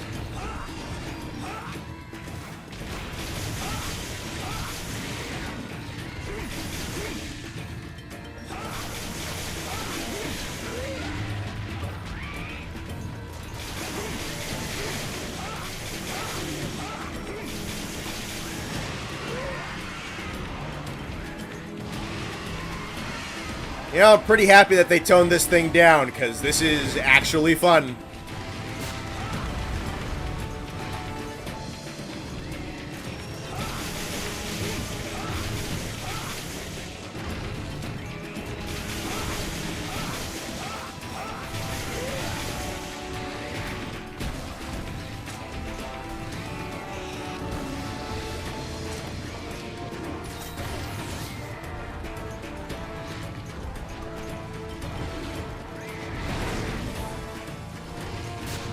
I was dreading this a lot because I fought the Go Lunastra for a couple of parts, and that fight was pretty bad because it was just insta-charge, jump, insta-charge, jump, flamethrower, insta-charge, jump. Like, the Go one is pretty bad, but with a lot of the hardcores, like we've been noticing so far, much better fight pacing, much better move spread,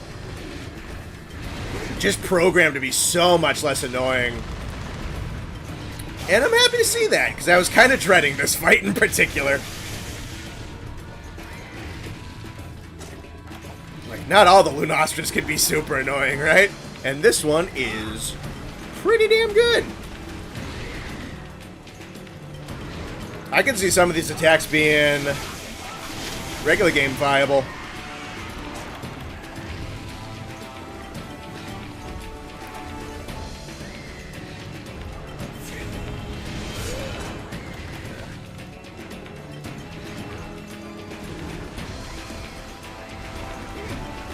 Ooh, that was sneaky.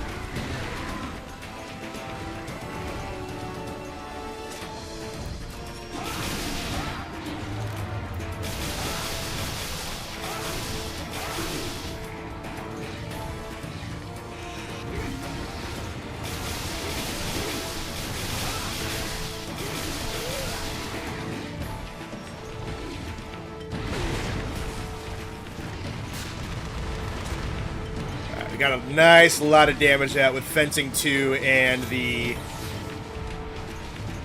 send it up.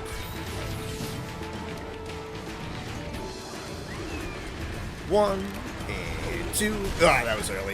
Fuck. Or late on my end, rather. Not gonna risk the double heal. Give her a second. She's gonna taunt. Lovely. Thank you for the opportunity. That was dumb on my end. She's canceled out of the rage. Ooh, fuck. Oh, come on. Don't triple to this. Don't triple to this, buddy. You can trip her and stubble her for a while if you can flash her while she does the triple charge. Cool. Alright. Alright.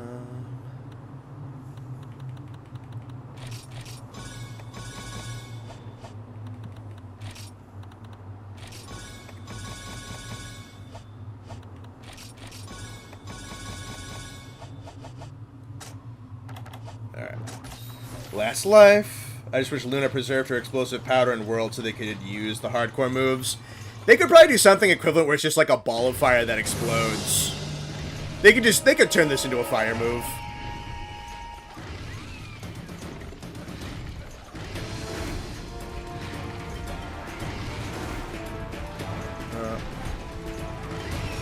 Back off, we like that. Should have rolled in. Not away. Take the opportunity.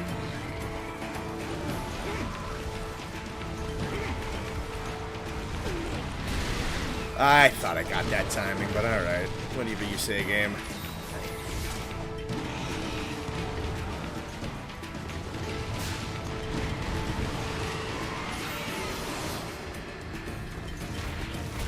Oh, come on. I hit roll that time. Come on, game. Let's not be stupid.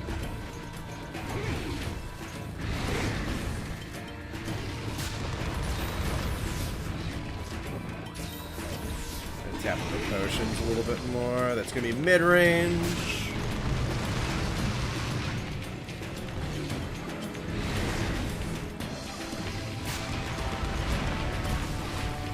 I got boxed in by there.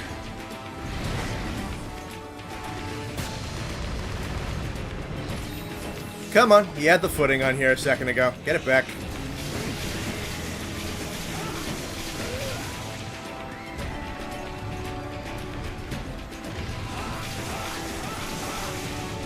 Try not to be too greedy. Ah, too close on there. Come on, buddy. Don't triple to this.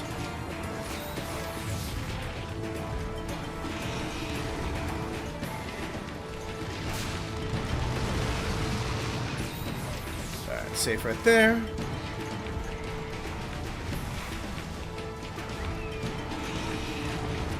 Mid-range. Could probably learn how to roll that, honestly. Too greedy.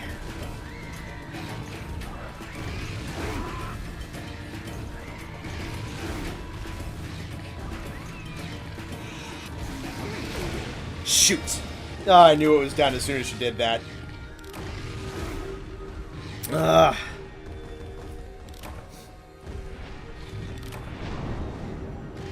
And that attack is almost impossible to roll, and it's an instant death, so that's really fun.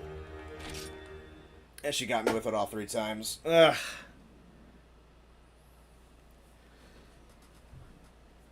Shoot. I think I'm out of the sticky pasta, too. The more I thought about, despite Luna being pretty annoying in World, it was her inclusion in the game that made me appreciate and even like her as, despite the fight. I think Luna, I've talked about her a lot. I think she is better in World than a lot of people give her credit for. Because her Nova is cancelable.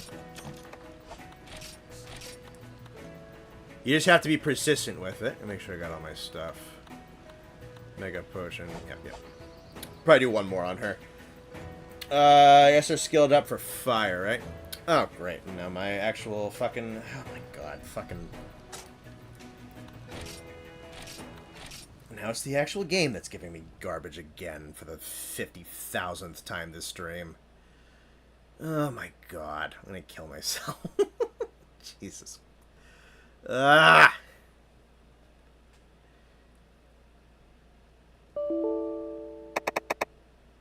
Uh-huh.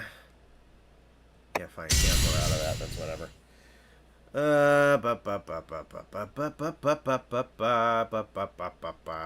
Just gotta fucking throw in wind resistant. World Luna's fine. World Luna's perfectly fine. Yeah.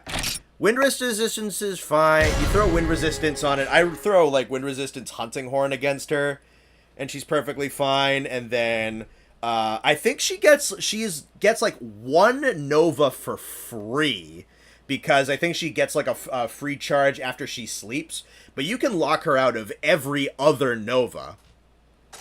Just by hitting her when she does the charge up. You just have to be persistent and go in and hit her. She clears a little bit of distance. But you can get on top of her and knock her out of her Nova charge basically every single time. That's her skilled up for Fire Res, right? I probably have it. I'm gonna go for Fire Res because I still have the Thunder one on. Might be worth doing. You consider Guys Magorma Fire Dragon? I don't know, because I don't know, like, what part of that is him and what part of that is the bioenergy leached off by the Curio. I don't know how much of that is him. Let me make sure we're, no, I want to be back there. Ugh. Alright, we'll do, I think, probably like one more run back on Luna, because I don't want to waste too much time on her, because these fights are taking a little bit of a while.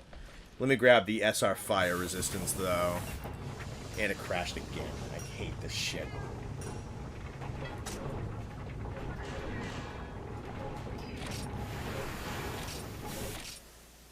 And I bet the second that I load in for the quest, it's going to crash again, too. Because that's how this fucking game works. Explosions are obviously made of fire, and I don't believe he inflicts Blast Blight. You talking about... No, Guys Magorm I don't think does Blast Blight. I'd have to fight him again. It's been a little while. I don't think he does Blast. I think he's strictly fire. Explosions are obviously made of fire. Yeah. First real challenge for me in World, it really felt like I was fighting a force of nature in a good way.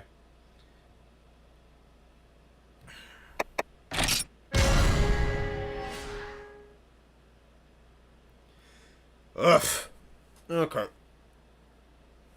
Yeah, 3. Hopefully I don't get another crash.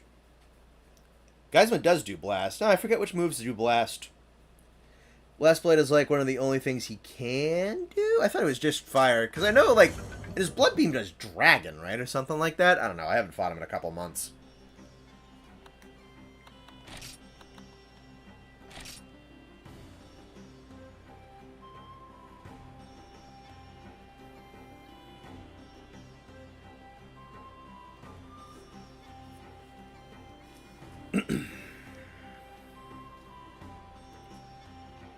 Alright, maybe I can load into the workshop this time. Oh, yeah, no, I think World Luna, very overhated. Couple of things you could fix. I think her tail boxes, her tail hitbox is pretty broken. And her nuke might be a little bit bigger than it should be. Probably shouldn't be like a full area encompassing, but like... Wind resistance, a little bit of fire resistance, and you hit her during the Nova charge up, and you pretty much have her locked down. And then she's just a perfectly decent fight.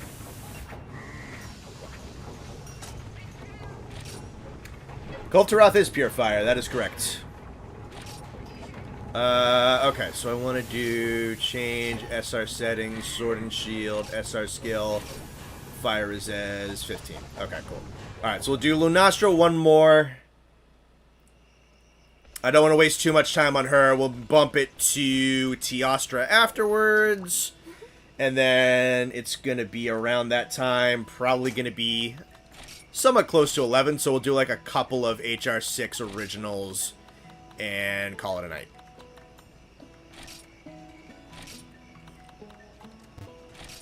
Am I out of the sticky pasta? I got 1 use left on it. And we have to farm those. Even if I don't do anything else, I think I'm going to log into Frontier every day just to grab those, just so I never run out of them. Keep a perpetual stockpile of that going.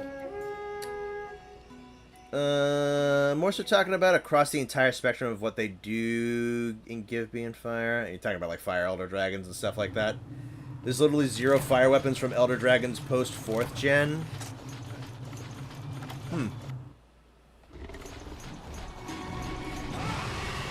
Alright, what's up, big lady?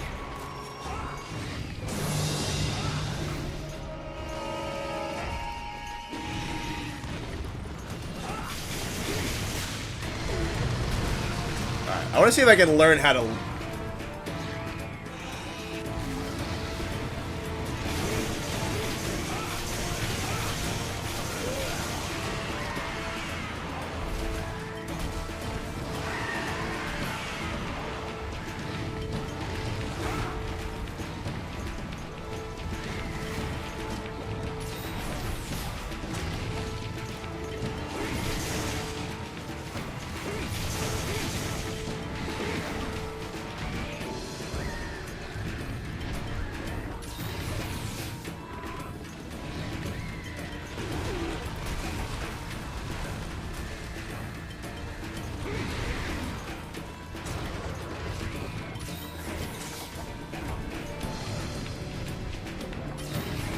And top off to try and keep up the fencing.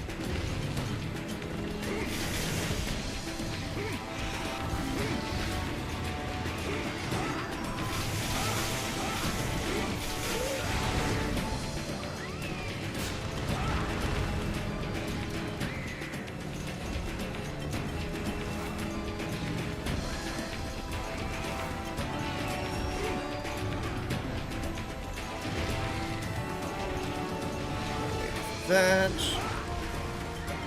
1 and 2 and 3.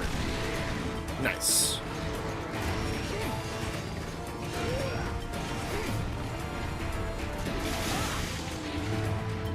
Once you're gonna get in my way, it's fine. Just attack the head.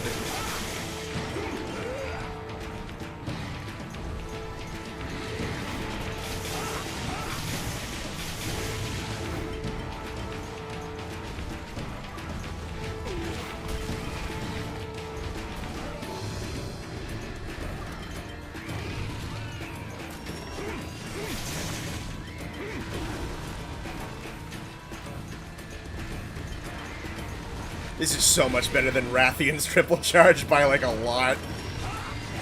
God. Come on, give me the tail. Tail does not have a lot of health, so... I'm honestly probably not that far from cutting it. 1, 2...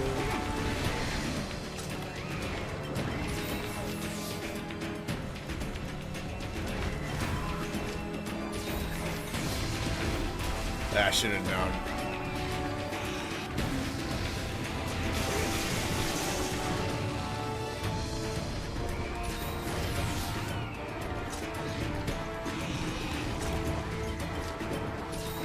That's gonna be the distant one.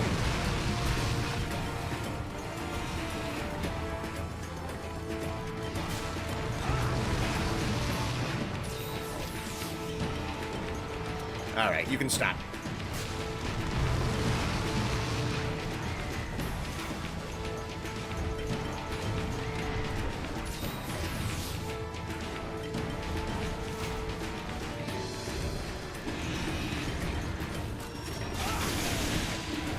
Yeah, you hush.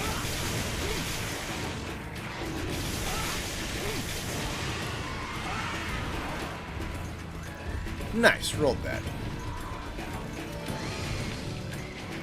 Now you just get that tail off. And 3.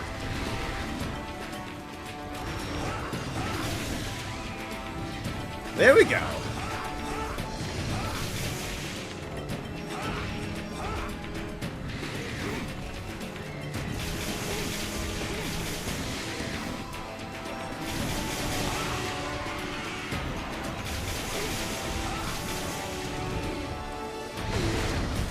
Oof.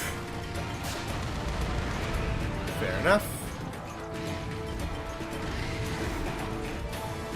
Alright, wait for something safe.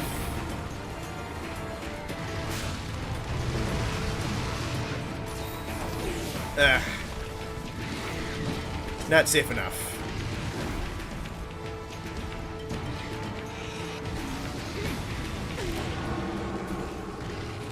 What do you even do? Like, if she pulls that out and she's too far from you? It moves too fast to roll it. What are you supposed to do against that? That's silly.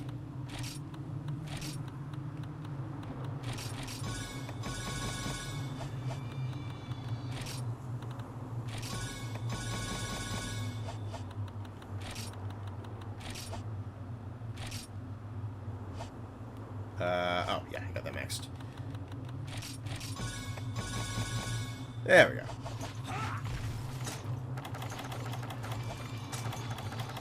Oh, no, I don't have max potion. Fuck me, dude.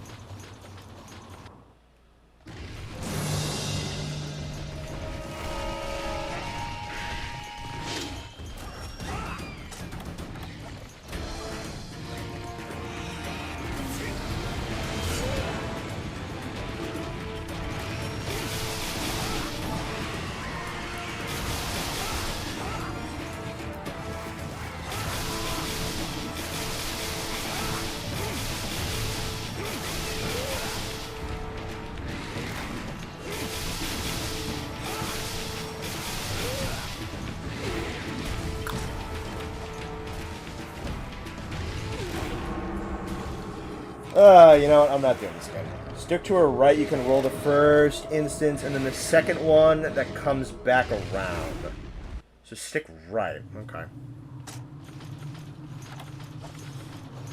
If I triple to this because I don't have max, I feel like it's such a bitch move to fucking not run this again because I don't have maxes.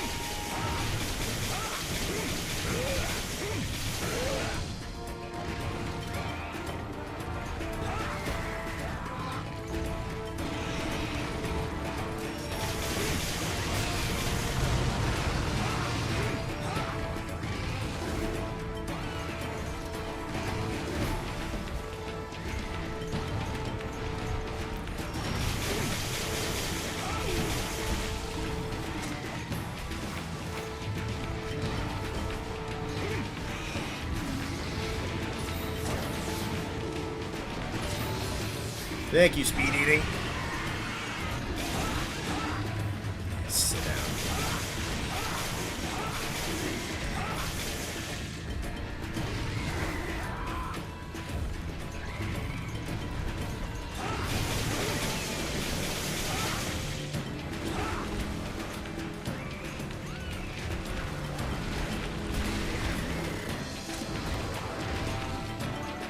Don't have my sharpness either.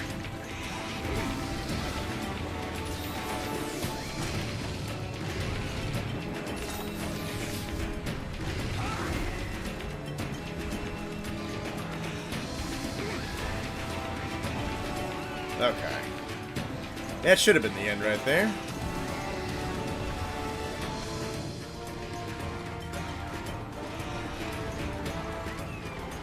Is that mid-range? Yes.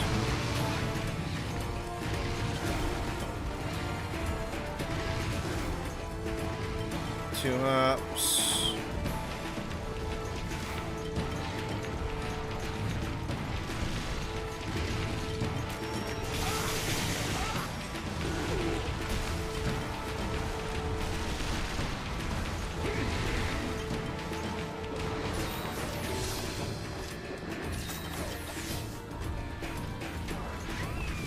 She seems so much slower when she's not enraged. It's almost funny. And that was a really quick enrage. That might be a good sign about her health.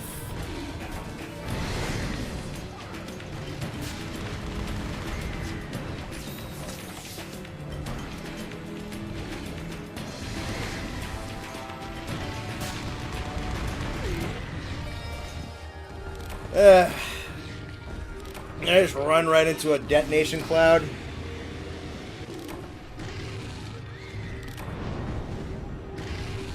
I guess I did. Whatever.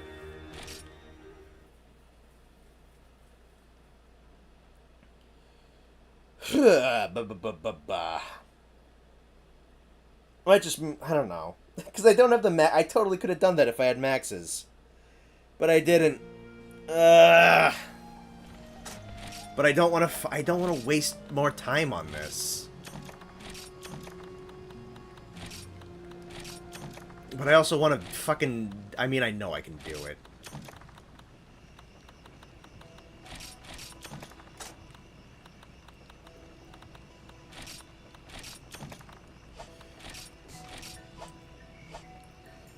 I'll just move on to Teostra Saver for when the build is a bit more complete. Yeah, sure. Why not?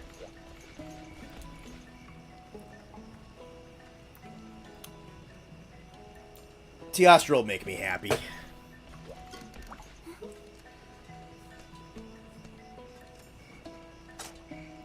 Hopefully. Maybe this one will be stacked up to the balls with damage, too. I think am I out of this one? Yeah. What can I run? That's not horrible. This is fine. Alright, let's do Hardcore TO. I need a break. HR5 Luna. No, that fight was not that bad. I forgot max potions. I think I would have won that if I didn't forget them. But yeah, just do TO. While you're in here, what elders have fire element weapons do you know of? Lunastra does. With Teostra, yeah. Someone can go with me for TO. That's perfectly fine. HCO TO is pretty different. Cool. Yeah, what? Luna has fire weapons. TO doesn't anymore. A ton of them just default to dragon. Like, even though Geismagorm and Dalamadur do fire damage, they default to dragon, which is dumb. I don't know why they do that with a lot of the end bosses. I don't know. Any of the other ones? It's really... You can always run stuff back at your leisure. Doubt people give you crap. No, nobody's giving me more crap than I am. Don't... You guys are perfectly fine. I am the one who is winded. The second Connor started talking. Yeah, it's because YouTube's scared. How much do you want to bet this isn't in the tower and I needed cool drinks and I don't have them? I'm going to bet a lot of money on that. You know what? Actually, no. I think Hardcore Teostra is in the tower because I did... Oh, he's in the swamp? You know what? Yeah, that tracks. Because the Go one is in the swamp. Infernal Charteronus does do fire. That is true. Good call.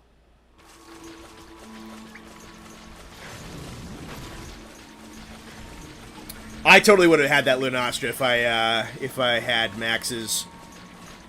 Yeah, and also, the build isn't complete. And yeah, also, like, this is a game meant for multiplayer. I know none of you are gonna give me crap. I'm frustrated. I'm gonna ask my dad once again to get this thing hooked up.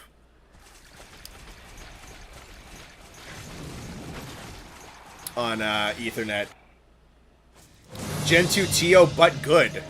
Oh, that's encouraging. Alrighty, that's a lot of explosions.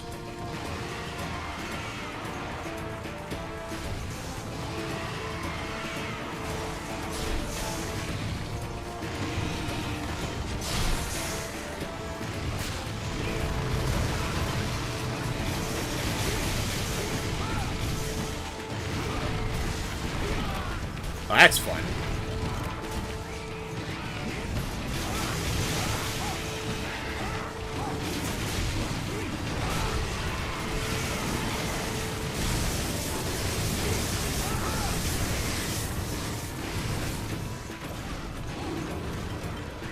That wasn't a limp, was it? Was that just a weird animation? Like, no way.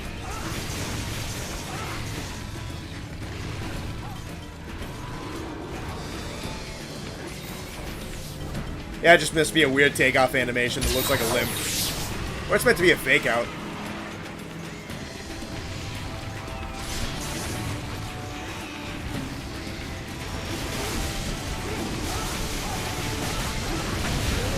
think that's the horn break. No, not yet.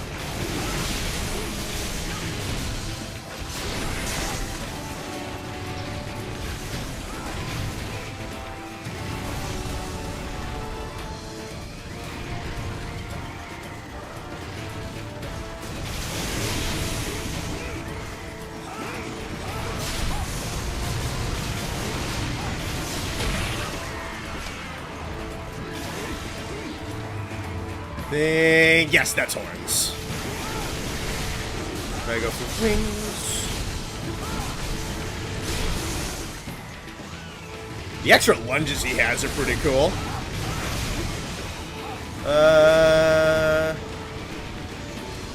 Dude, I hope Teostra's in Wild so bad. You can't do like...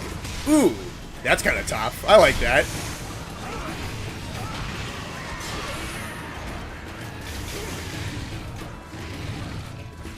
Yeah, he's got like a weird walk animation that looks like he's limping. That's weird. I was gonna say, that is way too early. Oh boy. Ugh, good instincts there, Connor.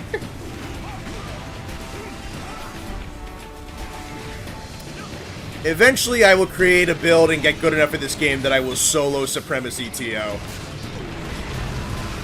I want to roll those explosions so bad, but I just don't know the timings yet. See how much happier I sound now that I'm fighting this guy? It's my buddy. Ow.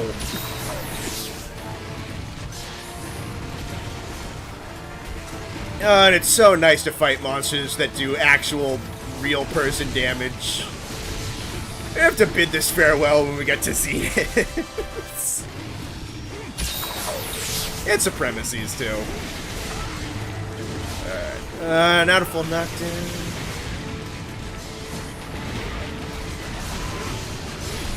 Oh, the explosive paw thing. He gets that like the 5th gen games. That's cool.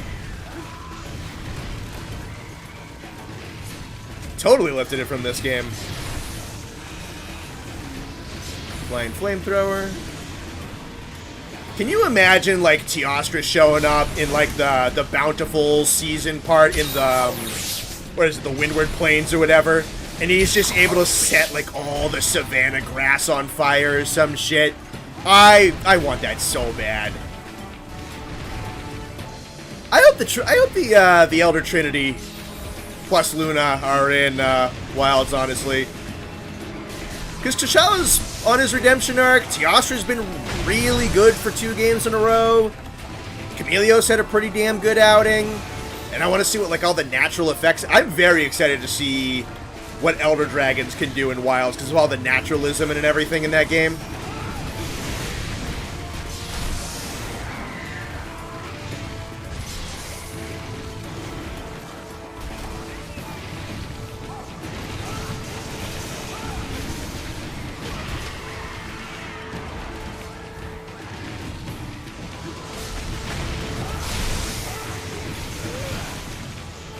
I'm so used to, like, modern Teostra that every time he jumps up into the air, I'm like, oh god, here's the Nova. Nice, there's the tail. Where did the... Oh, there it is. It was just on top of the grass because of rendering.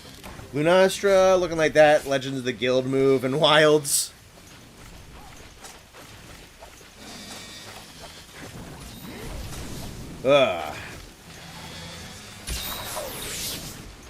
Teostra's theme is so catchy, I see like a lot of people like it.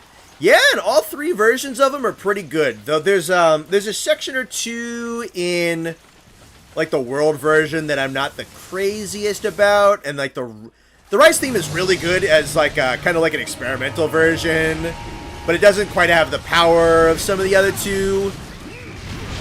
And the classic one's just super good. That'd be another thing. Nice, like, Wilds reorchestration of his theme. Hell yeah, brother. It's a flamethrower getting me again. 1 life left, but I think we are doing pretty good on his health, so I'm not too worried. And I have max potions this time. Connor begging the guy who's in every game to come back is funny to me. Dude, I have absolutely no subscription to the idea of, like, returning monsters stepping out. Like, no, I don't know. I don't know. Limping? Nice, that's good. They're probably gonna bowl him over pretty soon then. Yeah, no, I gotta be honest, like, I made a video about it a little while ago. The argument of like, oh man, this dude's been in a bunch of games, like, he should sit out the next one. No. I'm just gonna be honest, like, I've been more charitable about this, but I know, like, some inevitably will. That's just how, like, things work, but, like, oh man, Zinogre's been in so many games. He should sit out. Yeah, and Zinogre's been really cool in every game and got neat changes every game. Oh, and this game is coming out with, like, a whole bunch of, like, new stuff that the monsters are doing. You think that I don't want to see Zinogre do that kind of stuff? You think that I don't want to see what Teostra does with, like, the focus mechanic and the new attack, like the power battles and everything? You think I don't want to see how Zinogre interacts with the environment and, like, interacts with the thunderstorms and everything? Like, no, dude.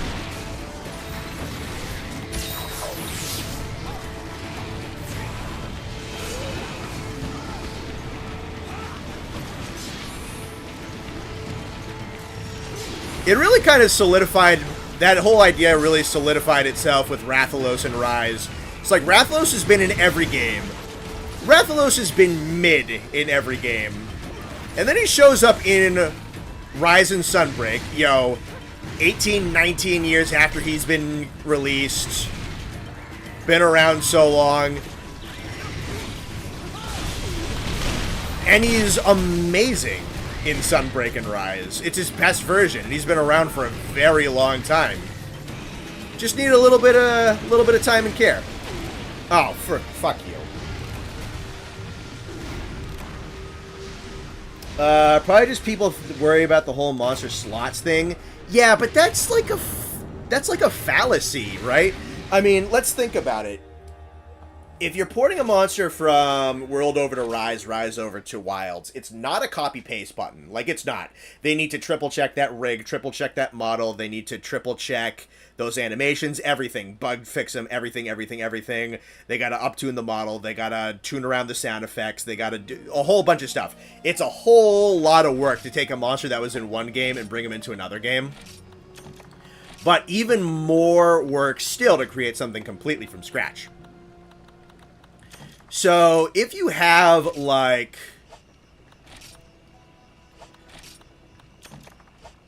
you cut out, like, 5 monsters out of Rise, that doesn't mean you get 5 brand new monsters. I haven't done, like, any of my missions. I honestly should get on top of that off stream. I just don't have fucking time.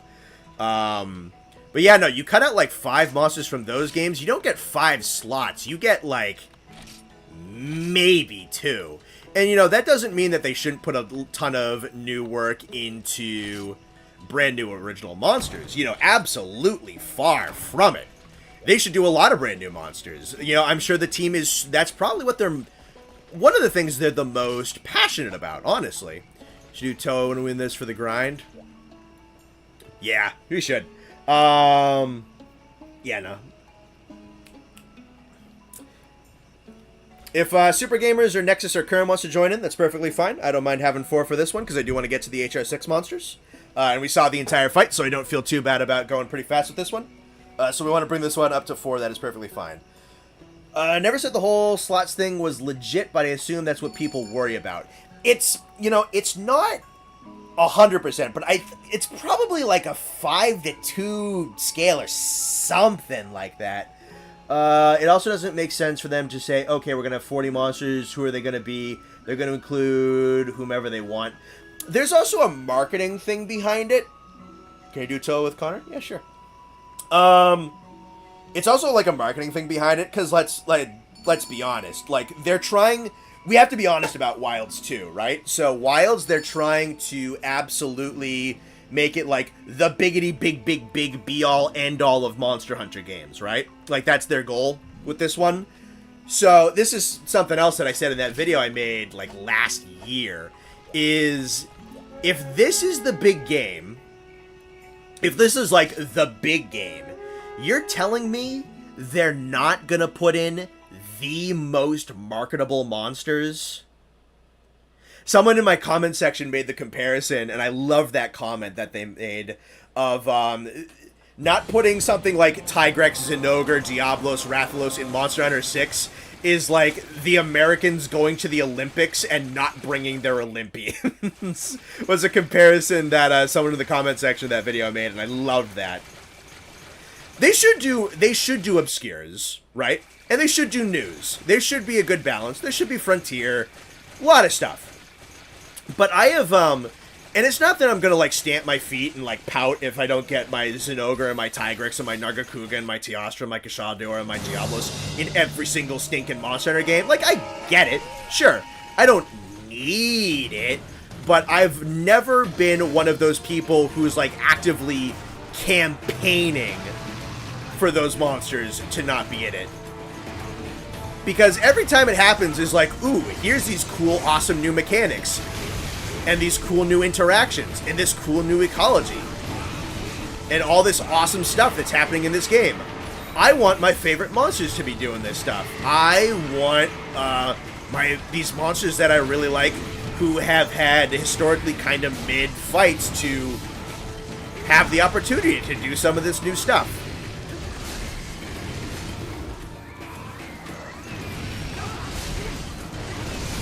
And I feel that with kind of everything. So I really... That's the thing. I'm not a hipster, right? I'm not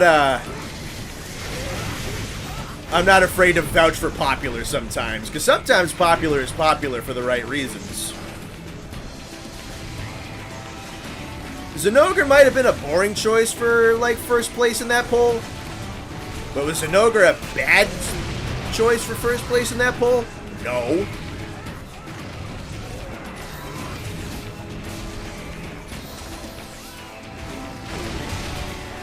I'm surprised I lived that.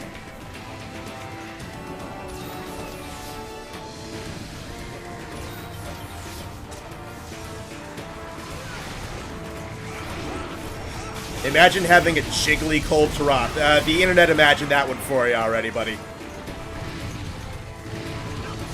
Not hard to find.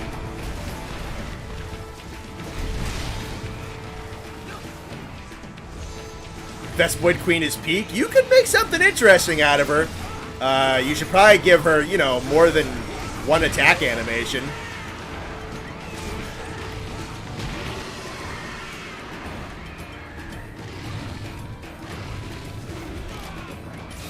Ugh, 2 faints already. That's not good. The aura? Yeah.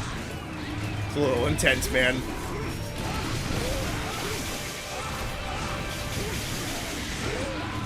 Set horns. Yes.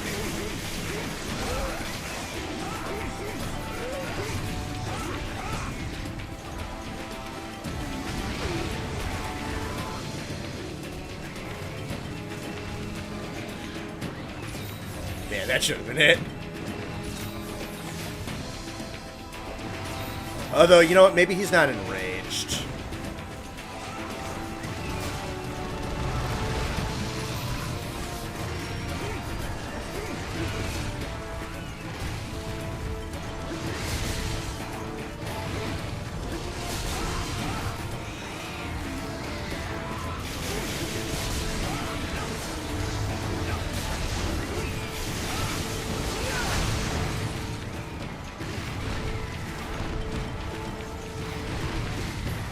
His hardcore moveset's really cool.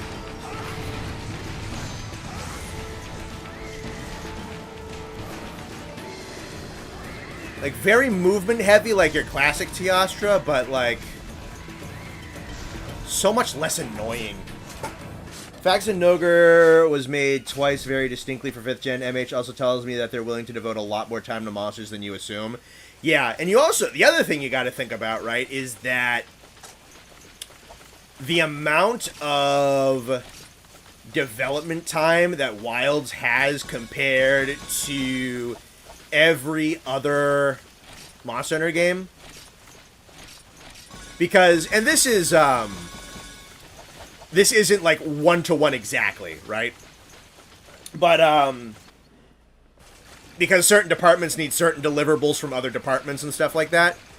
But, you have something like... If Wilds has the most development time, then that means that, like, all the departments have more time. More time. Not necessarily, like, everybody has those 6-7 years.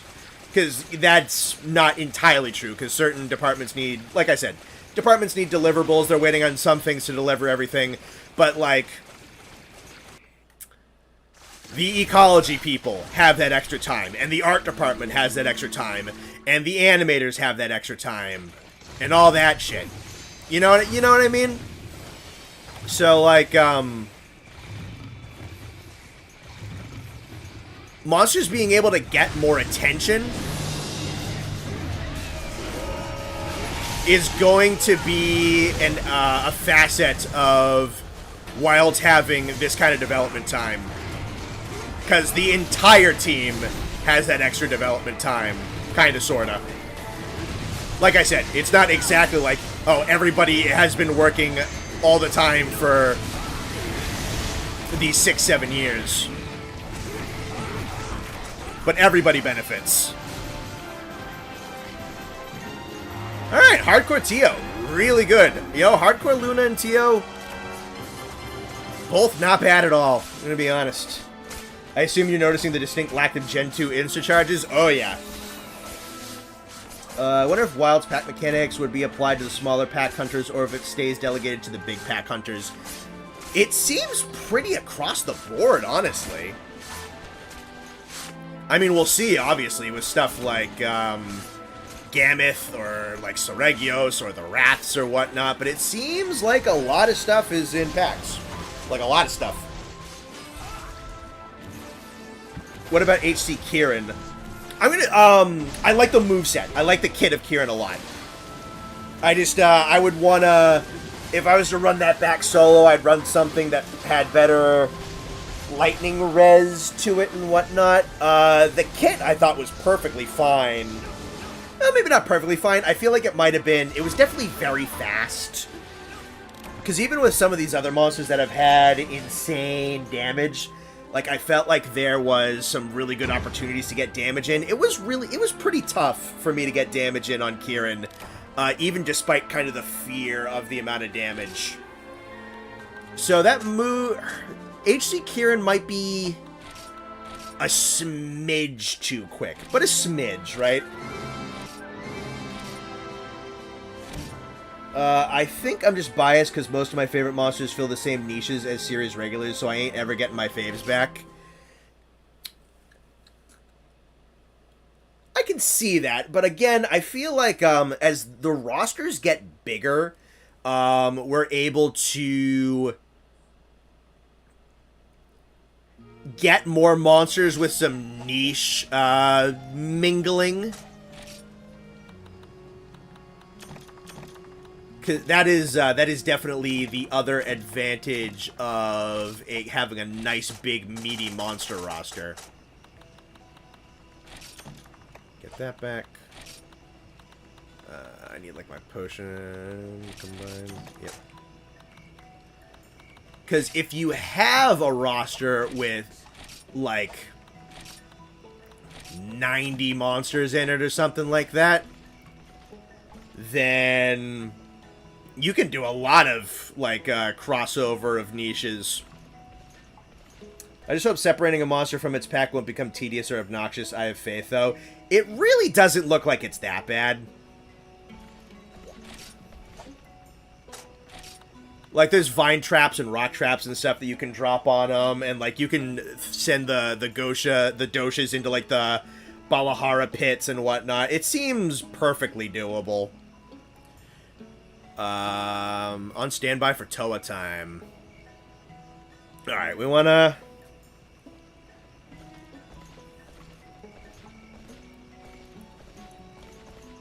Yeah, let's run it. Let's run Toa Tessakatora. I will go back to Lunastra and a couple of other things when this build is finished. I don't have a good... I'm gonna assume he's weak to fire, so let's just run... Lightning. Definitely gonna want hots. Okay. What time is it? 10:51? Okay, so not too much longer. Don't forget the event quest to end the stream, for sure. Does make me wonder if monsters in packs get a major defense buff or something. Yeah, no, I definitely think there's a lot of fun to potentially be had when you have, 4 hunters, and like, we got 4 hunters, like, we don't really need to care about the separation, so you go charging into a pack in multiplayer. That could be a lot of fun. Alright. First HR6 monster. Thunder's decent on him? Cool. Toa Tesukatora. And I don't think we're going to the Polar Sea yet. I think we're probably going out to the Arctic Ridge still. And I think Polar Sea is exclusively G-rank, but I know you typically fight them out in the Polar Sea. I don't think we're going there yet.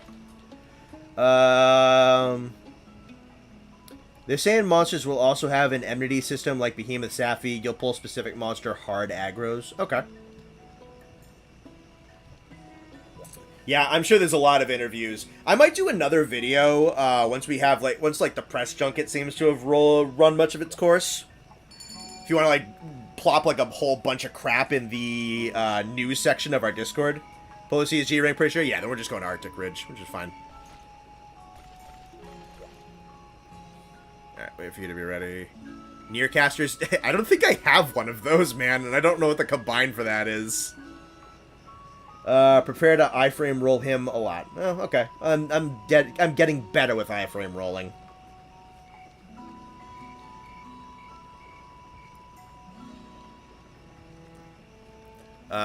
In my box. Where are they located in the box? Because I have Farcaster, I have Deodorant.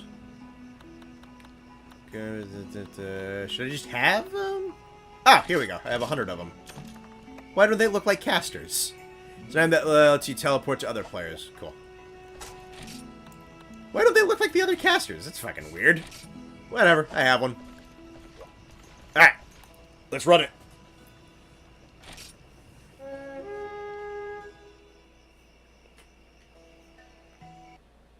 And then, we'll look at a couple of others and see what else is available. Because we're coming up on 11. I don't want to run too late. Yeah. Anything? No. Yeah, maybe it's a good thing we grabbed these when I'm starting to camp. Yeah, it looks like a cloud in this one. Now, let me... Yeah, it expedites things a little bit.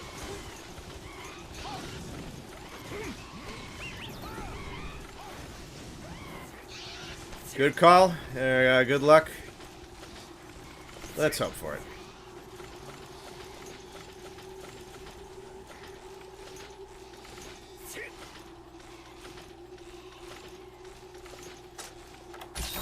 Yeah, hot drinks at the ready. Hi, Remobra.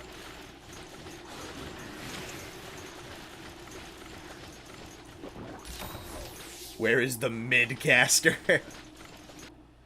We play D&D, midcaster is, I don't even know which...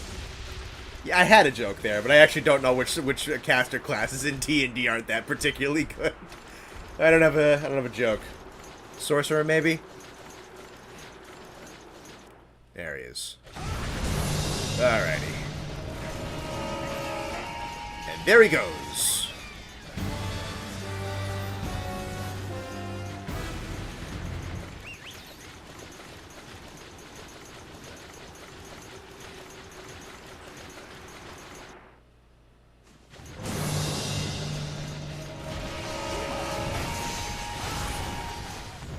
Here's our guy. Oh, I have wanted to meet you for a good long while, buddy.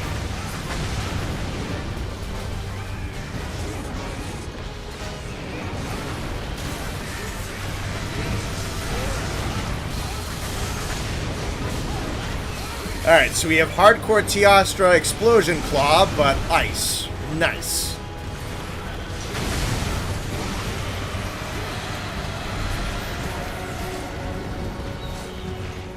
Even the sound design's pretty different.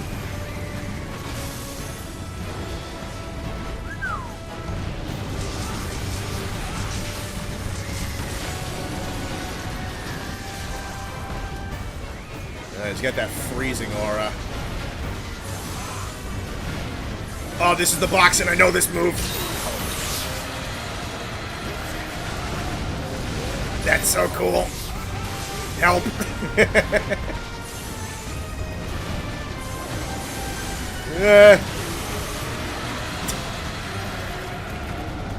Alright, that's a tricky one.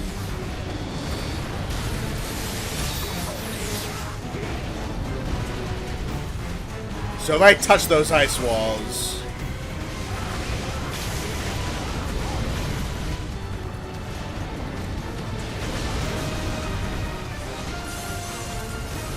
Oh, thank God it's not me. For once, it's not me. Good luck, you.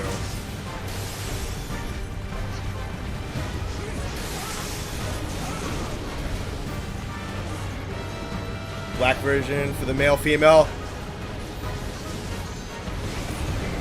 Oh, you look so much sicker in person.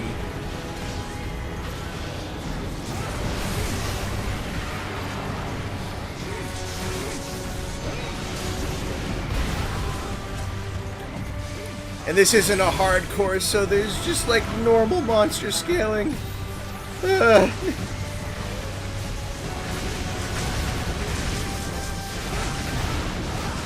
Corn break with the tail. Full combo off on him.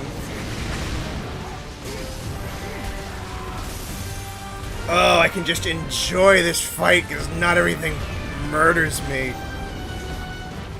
It's so nice. It's been such a rough night. And I just get to hang out with my friend. In a version of him I've wanted to encounter for a really long time. Oh god, it's a giant icicles.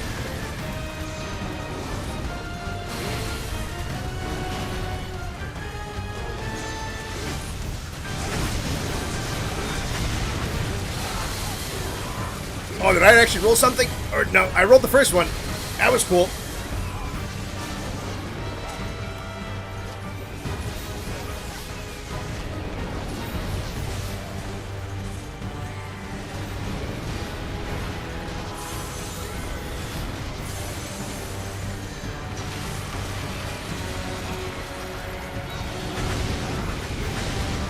Number 2.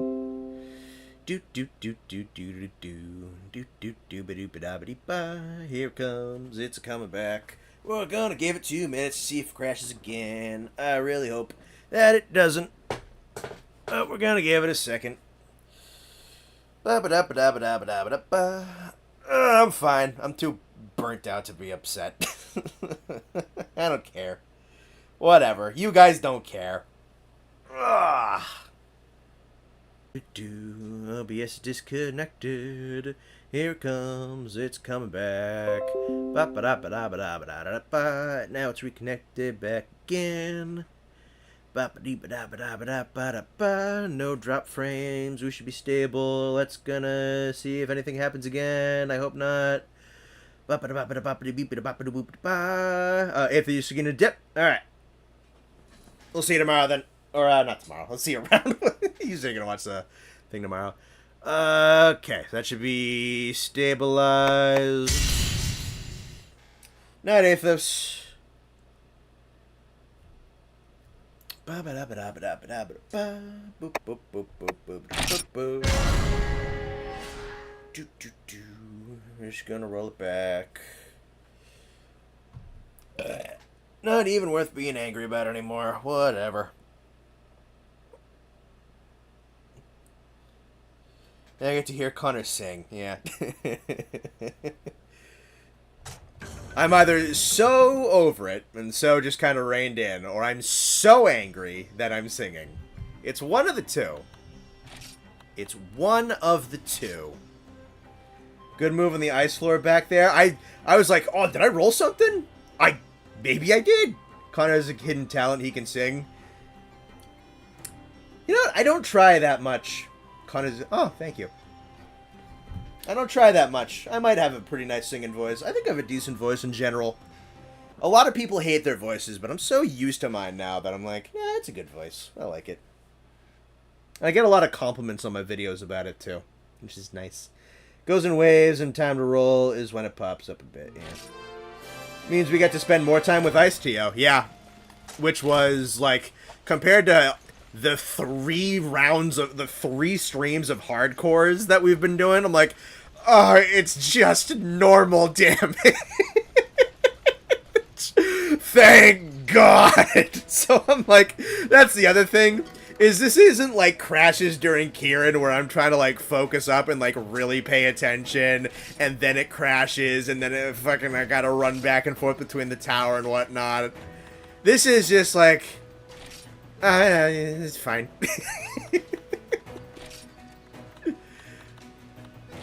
It was like, whatever.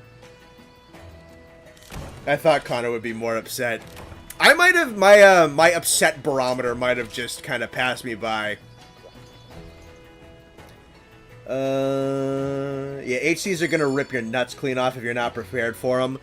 I feel like my damage is definitely good, but there's definitely, it is absolutely, and again, I talked about this, I can't tell, because this is like a Ceph patch rain, post-compression frontier. So I have no idea which hardcores they added to be like the super late game ones of Forward, where they jacked up their rage multipliers by over 4 times. Like Kieran, like Dora, like that kind of stuff. So like, I'm just like kind of stumbling into them blind. The damage I think is totally good. I think maybe when I have like this set like fully completed and whatnot, I'm super comfortable. I'll come back here like off stream and I'll run the HC solo to try and like really learn stuff. Maybe look at I have like some starter level. They just hit this hard. Yeah, I know. I mean, I think a good plan. Oh, you know, he's already up there. I should just use the Nears, which turned out to be the best call, you guys. Like a really good call. Pop the hot.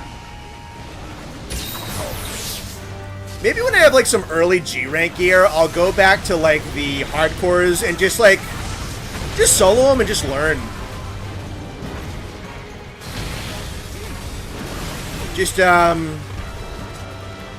Just use the hardcores to learn the game a little better. Here comes the blizzard.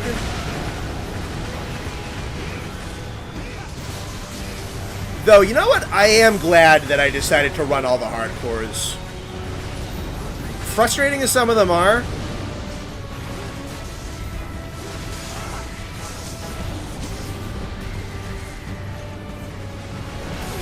If you're down for boot camp moveset expedition, I'd show you some stuff. Yeah, that'd be fun. I'd totally be down to do that if we find some time for it. That'd be fun.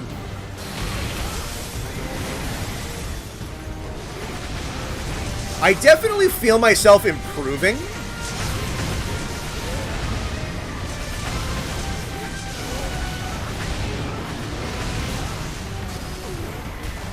That's a little bigger than I thought.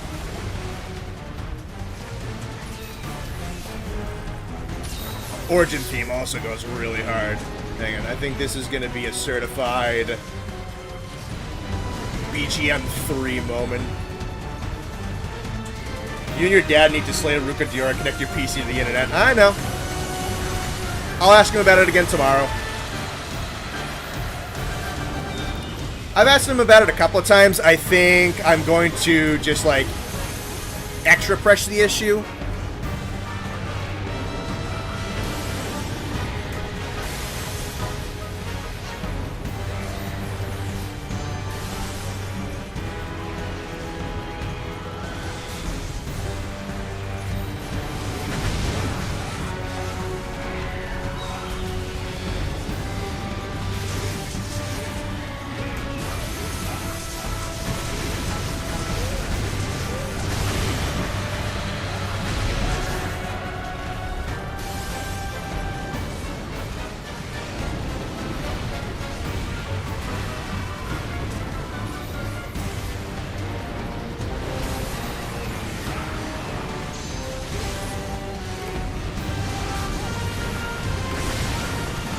Is that horns? Nice work.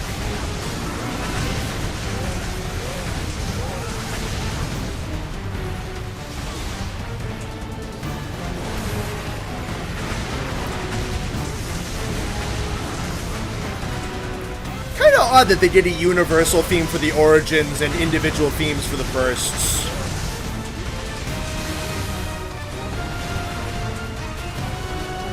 I mean, this is as far as universal themes go, this is not a bad one. Hell of a lot better than the Deviant one. Alright, that is a large attack with a roll timing I need to work on.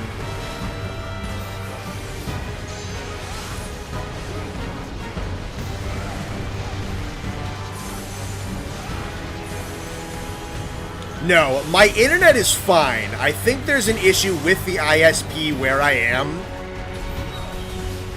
Like, the actual connection is fine. I'm having an issue where my devices, some of my devices, will occasionally drop them. The actual connection, perfectly fine. The speed, perfectly fine. That is not the issue.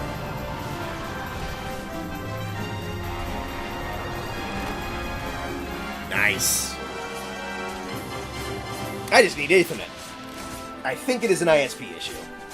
10 straight seconds there of Connor and Kermit just doing the exact same thing. Oh, what a pretty boy. What a fun fight, too. Pretty sure Tia Toamat is good for an important deco, too. Well, I have no qualms about fighting this guy a whole bunch of times, so I'm down for that.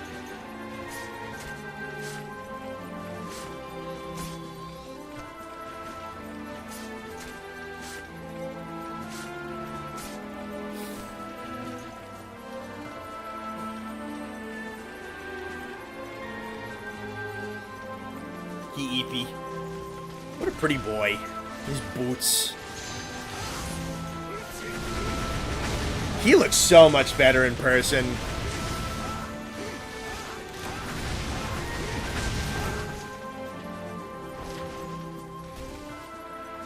That's why I suggested he fight him. He's going to need those mats for decos.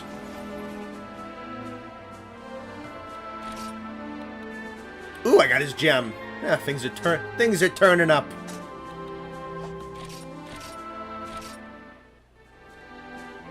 Reminds me of my cat, cold and unforgiving.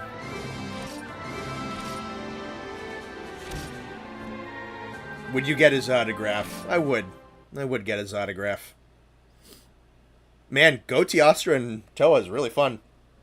Even the Luna was fun. I mean, she has the insta charges and the insta leaps, but they're balanced out really well. That was a trifecta of really good fights. Should be good for deco grinding now, I think. Cool.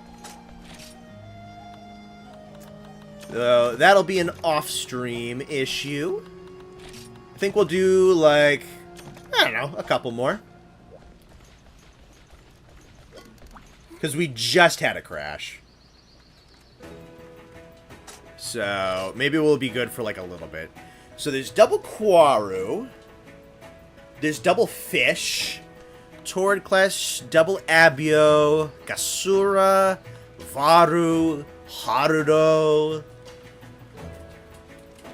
Vol'jang, Garuba, and then the Supremacies, which we're not touching for a couple of weeks. I have not fought Exotic Seregios yet. You know what?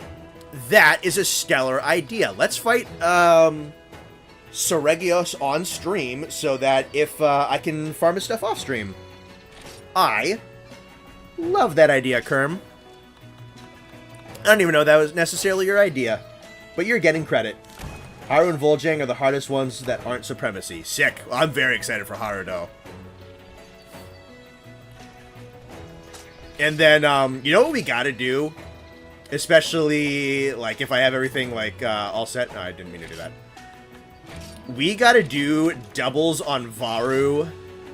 One that is like a full team of 4 and try to do the keep away. And one that is like a regular fight and letting him go to the super powered up state.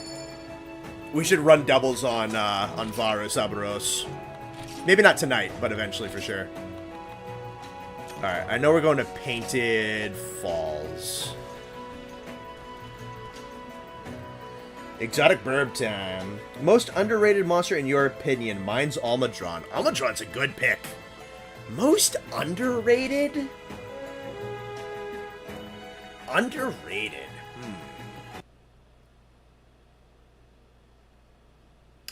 I feel like Gravios deserves, especially 4th generation Gravios, deserves a little bit more love. His moveset could use a little bit of tuning. But, I thought we were going to the Painted Falls. I'm surprised. Oh, I don't have cold drinks. That's a problem. Ah, well. And I have... No, light... I think he is weak to lightning. You're going to the desert. Painted Falls is G, Steve. Yeah. I'll suffer. Oh, this one's tiny. Oh, listen to that Seregios theme. You want to talk underrated? Seregios' theme is mad underrated. This track is so good.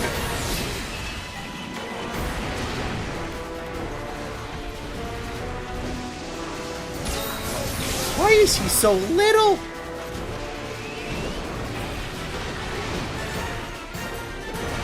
Definitely the most underrated flagship.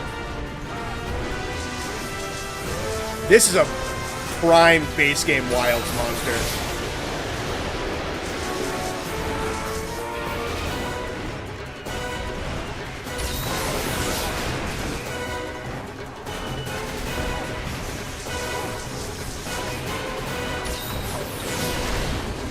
Whoa.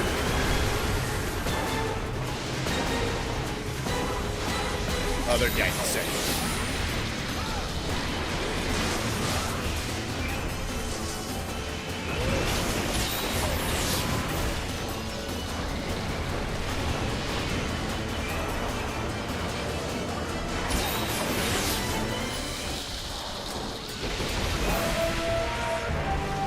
Sing the Seregios theme.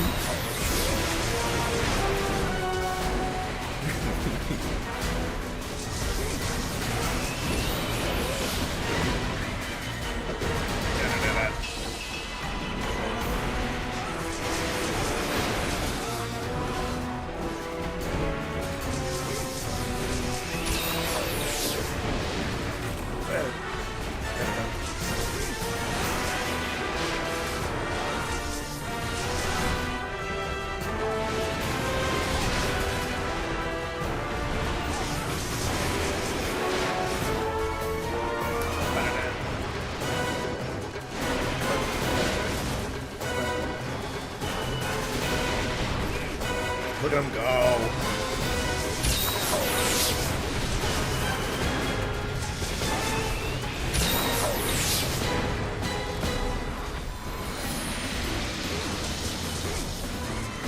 Is Super Gamer's disconnected from me again?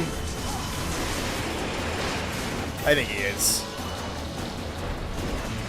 Weird that we have a disconnect this time, and the fight's still going.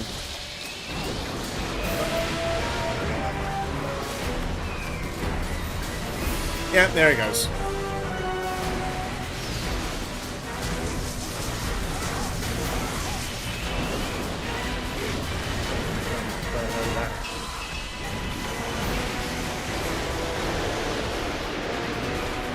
I adore this monster. I love how he's animated. I love how he looks. I love how he sounds. I love his armor and weapons. I love his fight.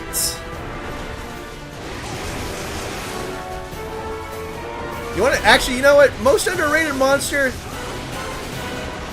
Maybe it's this one. If he just had like a little bit more impact. Because I'm fighting him right now. I'm like.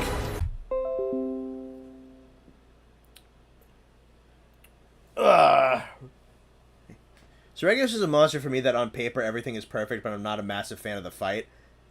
I love the fight, man. I love the fight so much. It's so fun. Ruko's making his rounds between you and Super. Alright, let's give it a second to make sure it's still stable.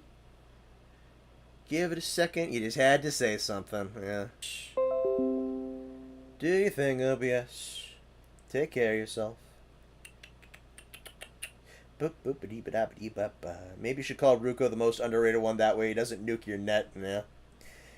The fight was epic in Rise, especially in the new Sandy Plains. Yeah, no. The fight... He's one of the better fights in Sunbreak. I really like that one. Pretty good story presence. It's just... It's almost impossible act to follow up on Gore. Yeah. Very tough act to follow up. And then, like, the impetus of it was still Gore. Is, like, that's the other thing. Is, like, he persists into the story of 4 Ultimate with the Seregios invasion. Because it's caused by the apex form of the Frenzy Virus. So Seregios deserves a lot of love. Dude, I was just doing that fight with, like, the music playing. I'm like, damn, I fucking love this dude. This dude is so sick. Alright, we're loaded back in. Everything seems stable. Even though I don't think he's the most underrated, but I do have a soft spot for Magna, and I do think he's definitely overhated. I would agree. I do think Magna Mall is overhated. Though, even at that, I don't think he's, I think he just has a couple of, like, really loud people that don't like him. And I partially understand why people don't like him. I don't think they necessarily needed to make his horns look like a samurai helmet. I think they could have simplified and sleeked the design down a couple notches, but I really don't think he's, like, that bad. And then, Sword and Shield as a matchup for him in his fight, I think is a lot of fun. I think it's a lot of fun. Seregios got his own trailer for Sunbreak, and then a month later, Gore was announced. Can't catch a break. Yeah, bring him back into Wilds, because big, wide-open Savannah type of ordeal. The other good part about this is I can actually bring cool drinks this time. We should have Seregios be as small as the exotic one you just fought in a variant that's based off of the Apex. Yeah, dude, why was that one so fucking tiny, man? It was funny. Make sure we're fine on that. Yep.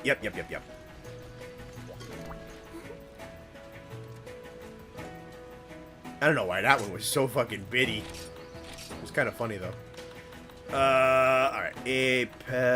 Exotic Seregios. Ooh, and this is an armor crafting one, too? Oh, that's beautiful.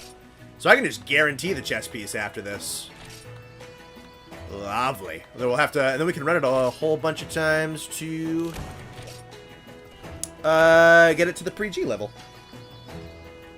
Magnamalo just has major clipping issues. I hope get worked out of his design. Okay. I definitely fuck with a tiny version Seregios IDK, why it feels so much better than the massive, bigger than Rathalos vibe they lean. That tiny one was kind of funny. Swords Hellfire Blight. Maybe we could have Wonder Wilds expansion like we got Acidic Glavenus out of nowhere in Iceborne. I hope so, man. I would love. Want some peeps to join? Yeah, sure. Get in on it. This is fun. This fight's fun.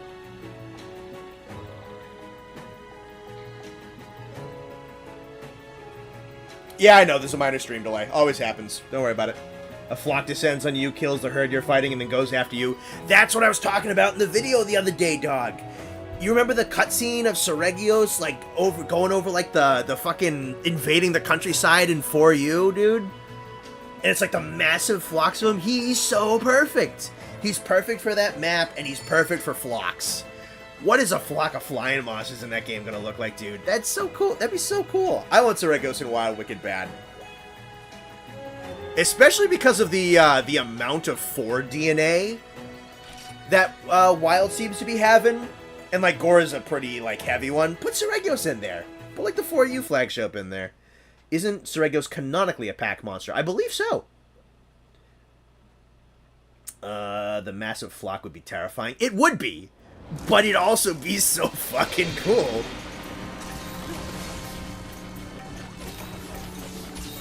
Alright, let's run it, boys.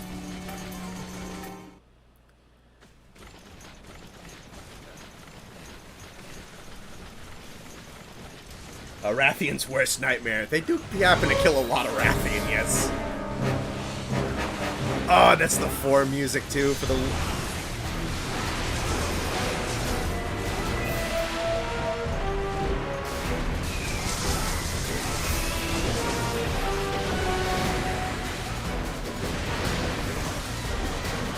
And he gets, like, nuts in G rank. I think he gets, like, Light Element and Burning Wings, too.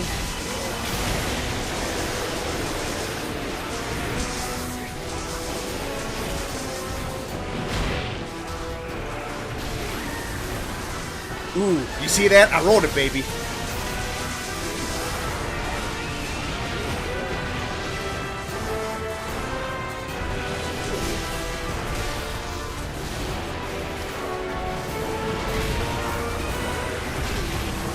I didn't roll that one, though.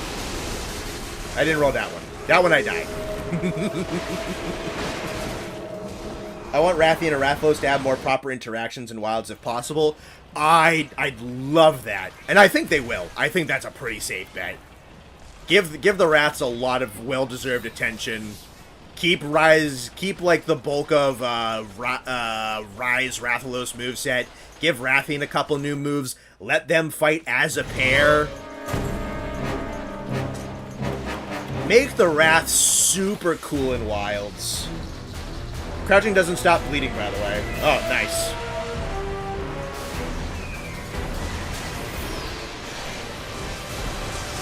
That sounds like head break.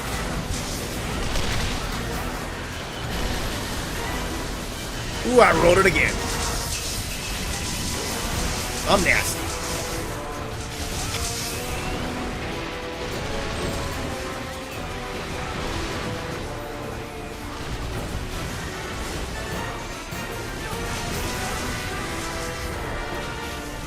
And you know what? Good guy Seregio is killing Cephalos en masse.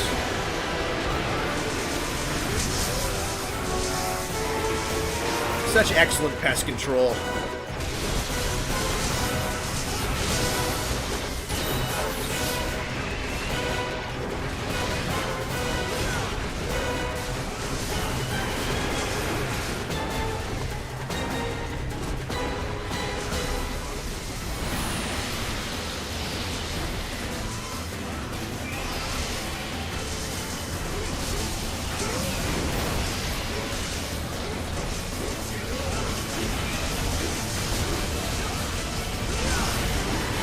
Hard tail, huh?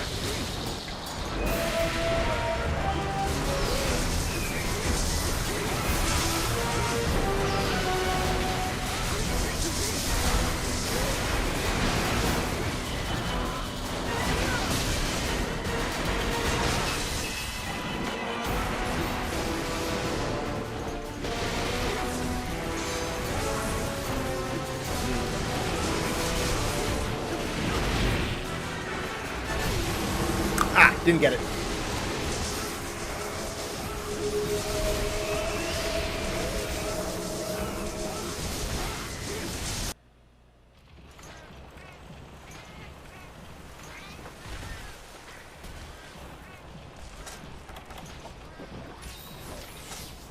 Alright, I've rolled it twice. I've died to it twice. We're gonna see what number 5 is gonna be.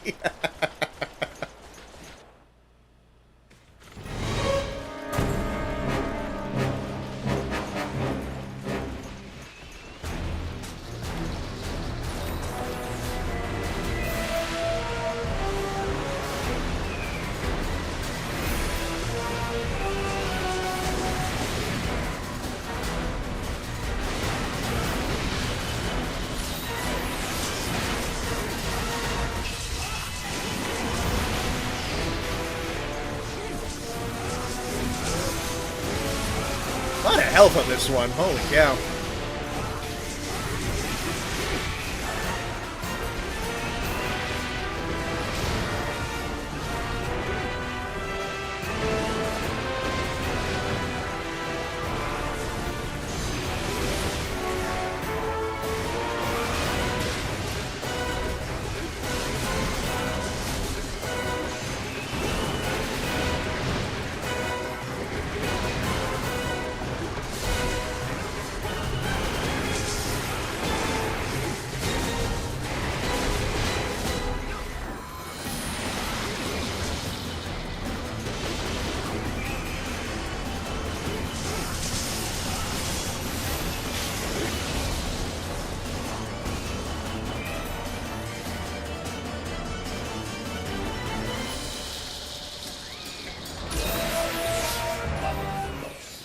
Can only really heal when he's recovering from an attack. Same with attack and freeze rate. Miss Monster spotted themes, though. I kind of do too, man. I like them a lot. They're fun. From what I've heard about Wilds, I don't know if we're going to get a spotted theme, but it sounds like there's a lot of dynamic music in the next game. That's Limpin'. That's Tail Cut. I don't know if he has the back leg breaks in this game that he does in Wilds. I think that's the, or in Sunbreak. Very nice.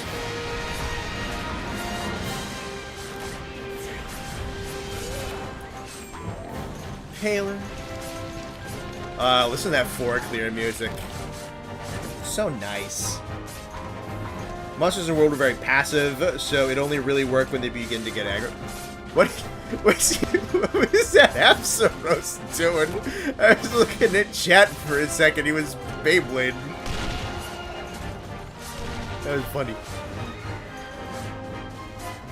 Dynamic farting theme from Volvodon. One can only hope.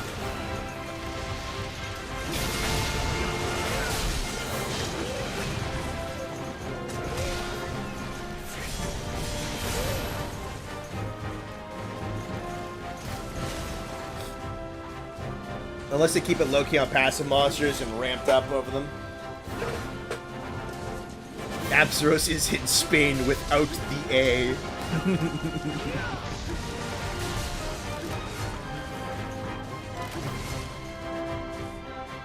Yeah, what a good monster, man. I love Seregios.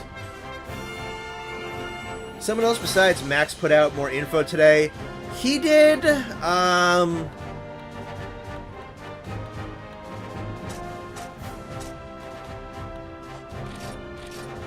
it was definitely more people. I think what is... I'm trying to think of, like, names.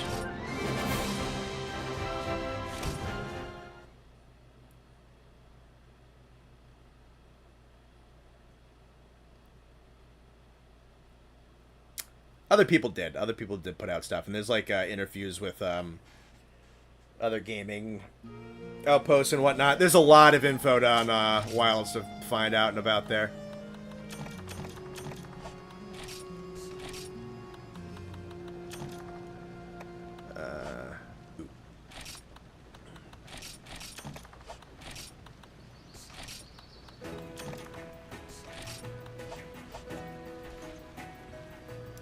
We need more monsters that give you the stench blight. More shitty monsters, quite literally. You know what? I don't mind the stench blight. I think it's kind of fun. And if they put it on like a really, really strong monster, it could be properly threatening. I think the strongest is like Celtis Queen and Steel Uragon. I know it's typically kind of like a gross out type of thing, but what do I think about HR Steven? I love HR Steven. I love him in general. That fight's a lot of fun. Okay, what time is it? 11:30? You know what? I have a fun way to close out the stream before we do Nexus event quest. So we're gonna do one more thing, and then we're gonna do the Nexus event quest. And I have a fun way to end it. I have a fun way to end it.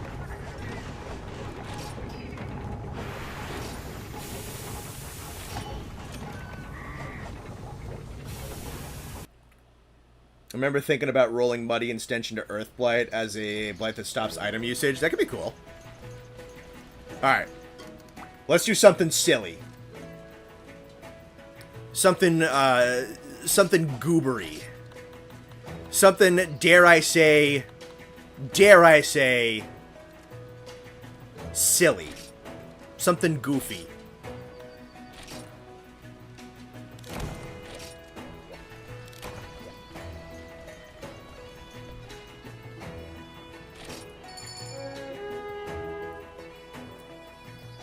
Something, dare I say, stupid. Let's see how this goes.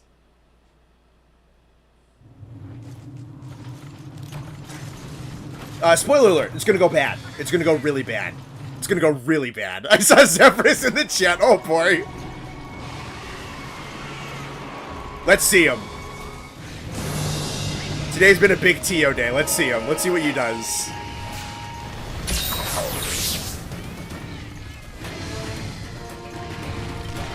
I'm scared to do anything. Oh, God. Oh, no.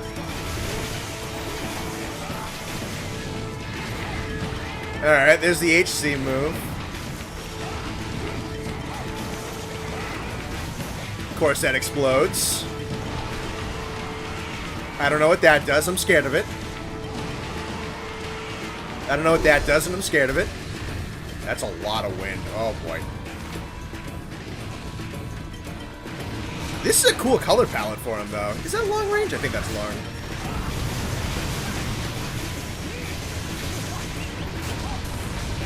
Woo! I rolled something, I think. See if we can get that tail. That's mid-range. Ooh, I like those fire effects.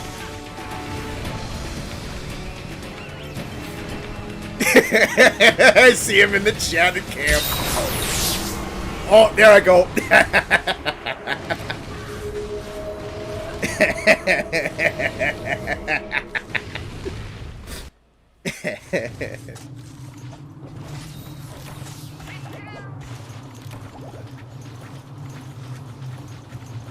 He's exploding with hype for wilds.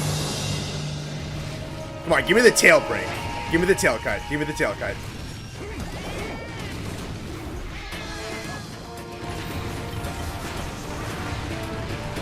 I'm scared.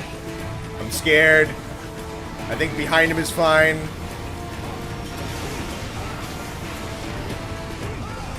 Tough to aim. Come on. Give me the tail. Give me the tail. I don't know what that is. I don't like it. Oh god, there's red dust everywhere. I don't like it. I don't like it. Those are the bunny hops.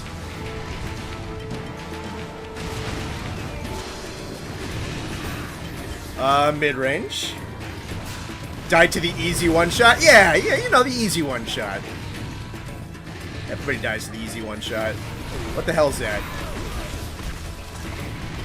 I was expecting that to do more damage, to be honest. I'm not gonna say. Why did I say that? Why the fuck did I say that? Why did I say that?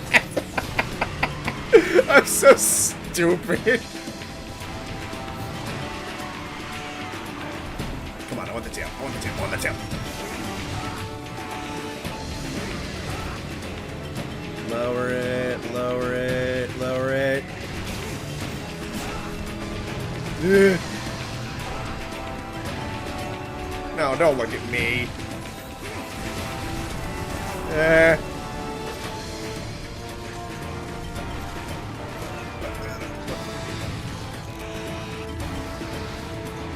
That's just the zone.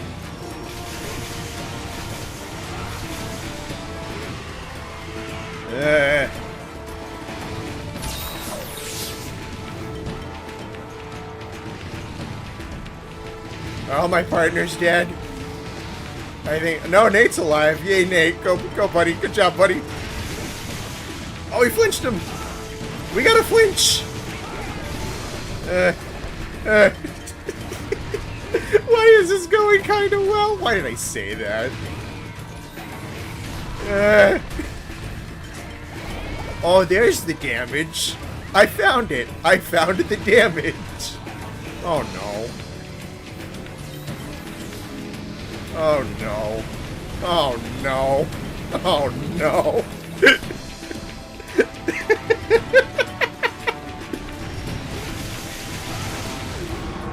There's the damage. I found it. The real fight hasn't started yet. I know, man. Like, this isn't so bad.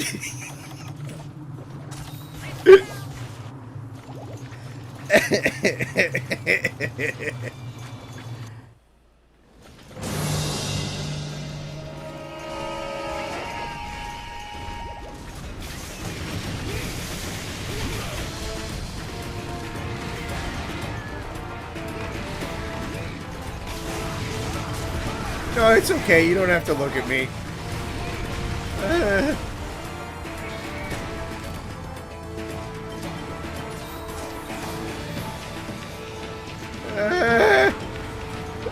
convinced that was gonna hit me.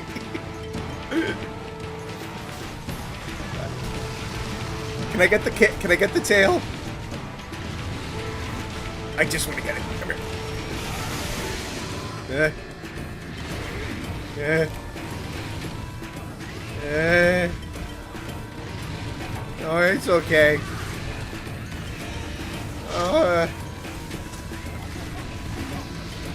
Alright, that's almost exclusively in front of him.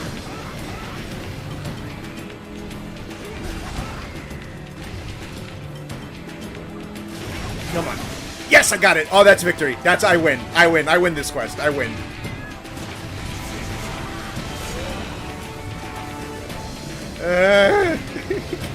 Get behind. For the love of God, get behind him.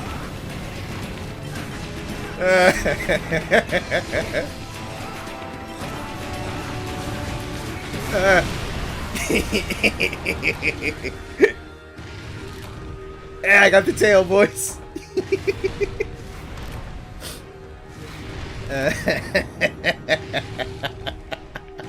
That was fun. All right, so that's an attack I'm gonna have to learn. I'm gonna have to learn to win or to roll. The toaster's nice enough to send you home. All right, we'll do Nexus's event quest, and we'll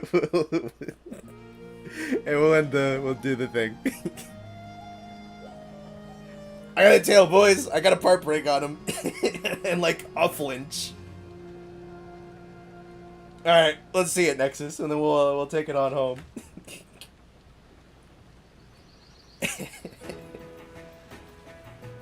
Didn't even get to see his final form.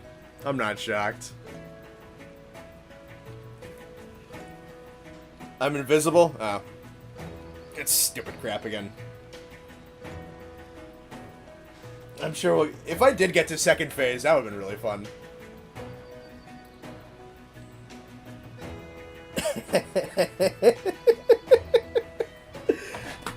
Oh, my controller fell. Fuck. I really... I wish I could see the expressions on guys like Raditz's face and Zephyrus's face when I went to that quest and booted it up. So what was that? That was Supremacy Species, Teostra, boys and girls. That's the end game of HR6. I need to fight like 7 of those to get to G rank. Yay! Yeah, that was Supremacy, Tio.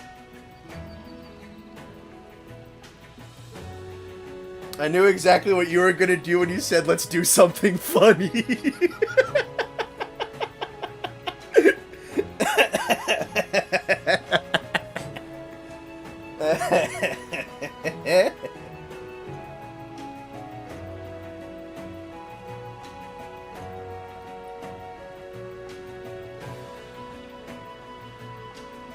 Alright, for Nexus to get back in, you can do the event quest. I didn't even realize till you went to look at him, and that's when I freaked out.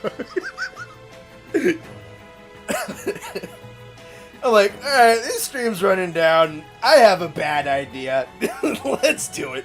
Not 7 Teosters, but 7 Supremacy Species.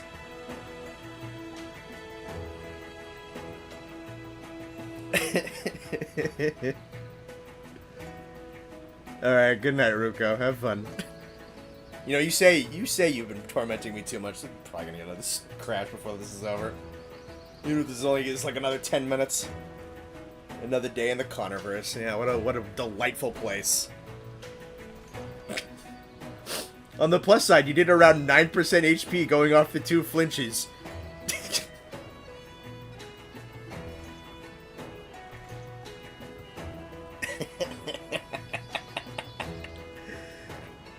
Yeah, with the heart attack.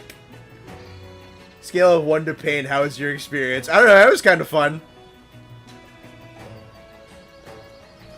Is this going to be another no items one? 9%, man. Well, that just means I have to do that amount of hits 10 more times. I can do that.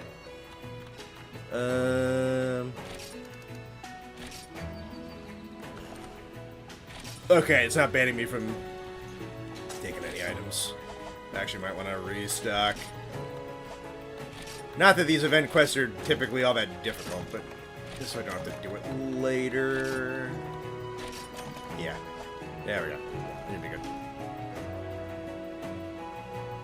You must now face 70 TOs at the same time. Hell yeah, brother.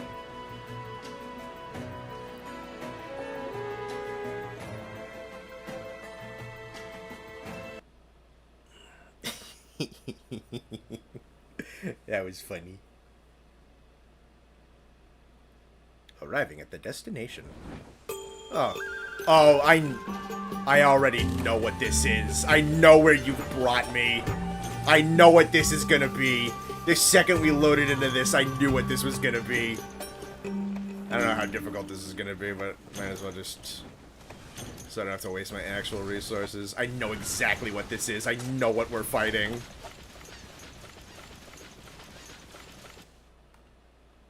I knew it! I knew it! I knew it was him. I knew it. The second we loaded it, I knew what this was. Why did...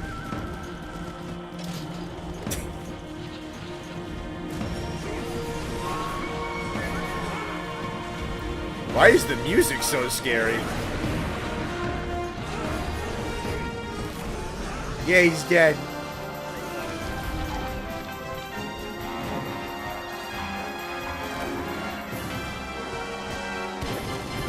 And there he goes.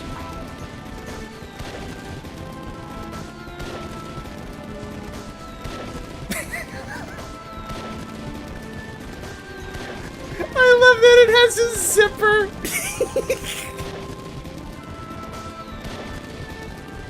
Look at this zipper on his neck.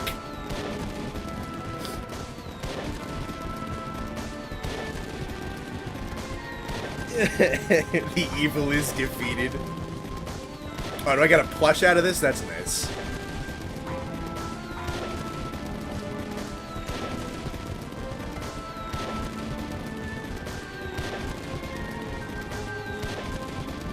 Did we see him drop copies of Frontier from the trees? It was probably too fast, but I wouldn't be shocked.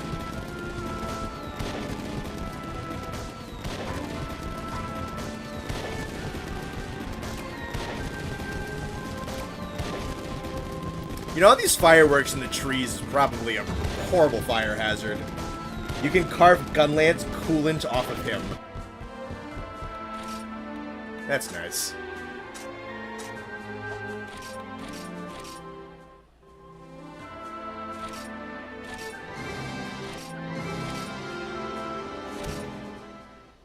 They spent genuine development time on this, and it's glorious. They did. That is brain rot, everyone. Good night. Yeah. Alrighty. I was hoping Connor wouldn't attack the shit out of him. I didn't know how much health he had. It's like, I thought you were stronger. Alrighty, gentlemen. And ladies, if they are here. Who knows? Thank you guys for showing up. Thank you for enduring the technical issues of the stream. Glad to see Nathan today. Glad to talk about Wilds. We'll probably be continuing to talk about it as like a couple more interviews probably run their course. Bone Boys is probably coming back on Friday or Saturday. No hard confirmation just yet. That needs to be planned behind the scenes. This was a good one. A lot of good ones, actually. The Whipwing Wyverns were both really good. Akura was good. Kira was annoying, but the moveset was good. Kashala was quite good. Teostra and Lunastra were quite good. Toa was great. Exotic Seregios was great. And then that. Time to decompress and brain rot some more. Yeah, I'm gonna relax. Thank you for being an amazing person. You beautiful man, you. Thank you. I appreciate that. Yeah, I know that the technical issues don't really bother you guys. I know they don't, and I very much appreciate that. But it does get a little bit stressful on my end. I will ask my dad about Ethernet one more time. Tomorrow, we'll hopefully get it rectified. I'll try and, like, kind of press the issue that it's bumping up against the streaming. But thank you guys for the turnout tonight. Very much appreciate it. Love you guys very much. I'm sure we'll talk very soon. The Austin's World Reevaluation tier list is in the editing bay, about 65% edited. Got deviated a little bit because I had to get some shorts ready to go, and I had yesterday's video to do. So it got slowed down a little bit, but it is in editing. It's close to done. But we'll talk soon. So you guys take care, all right? See ya.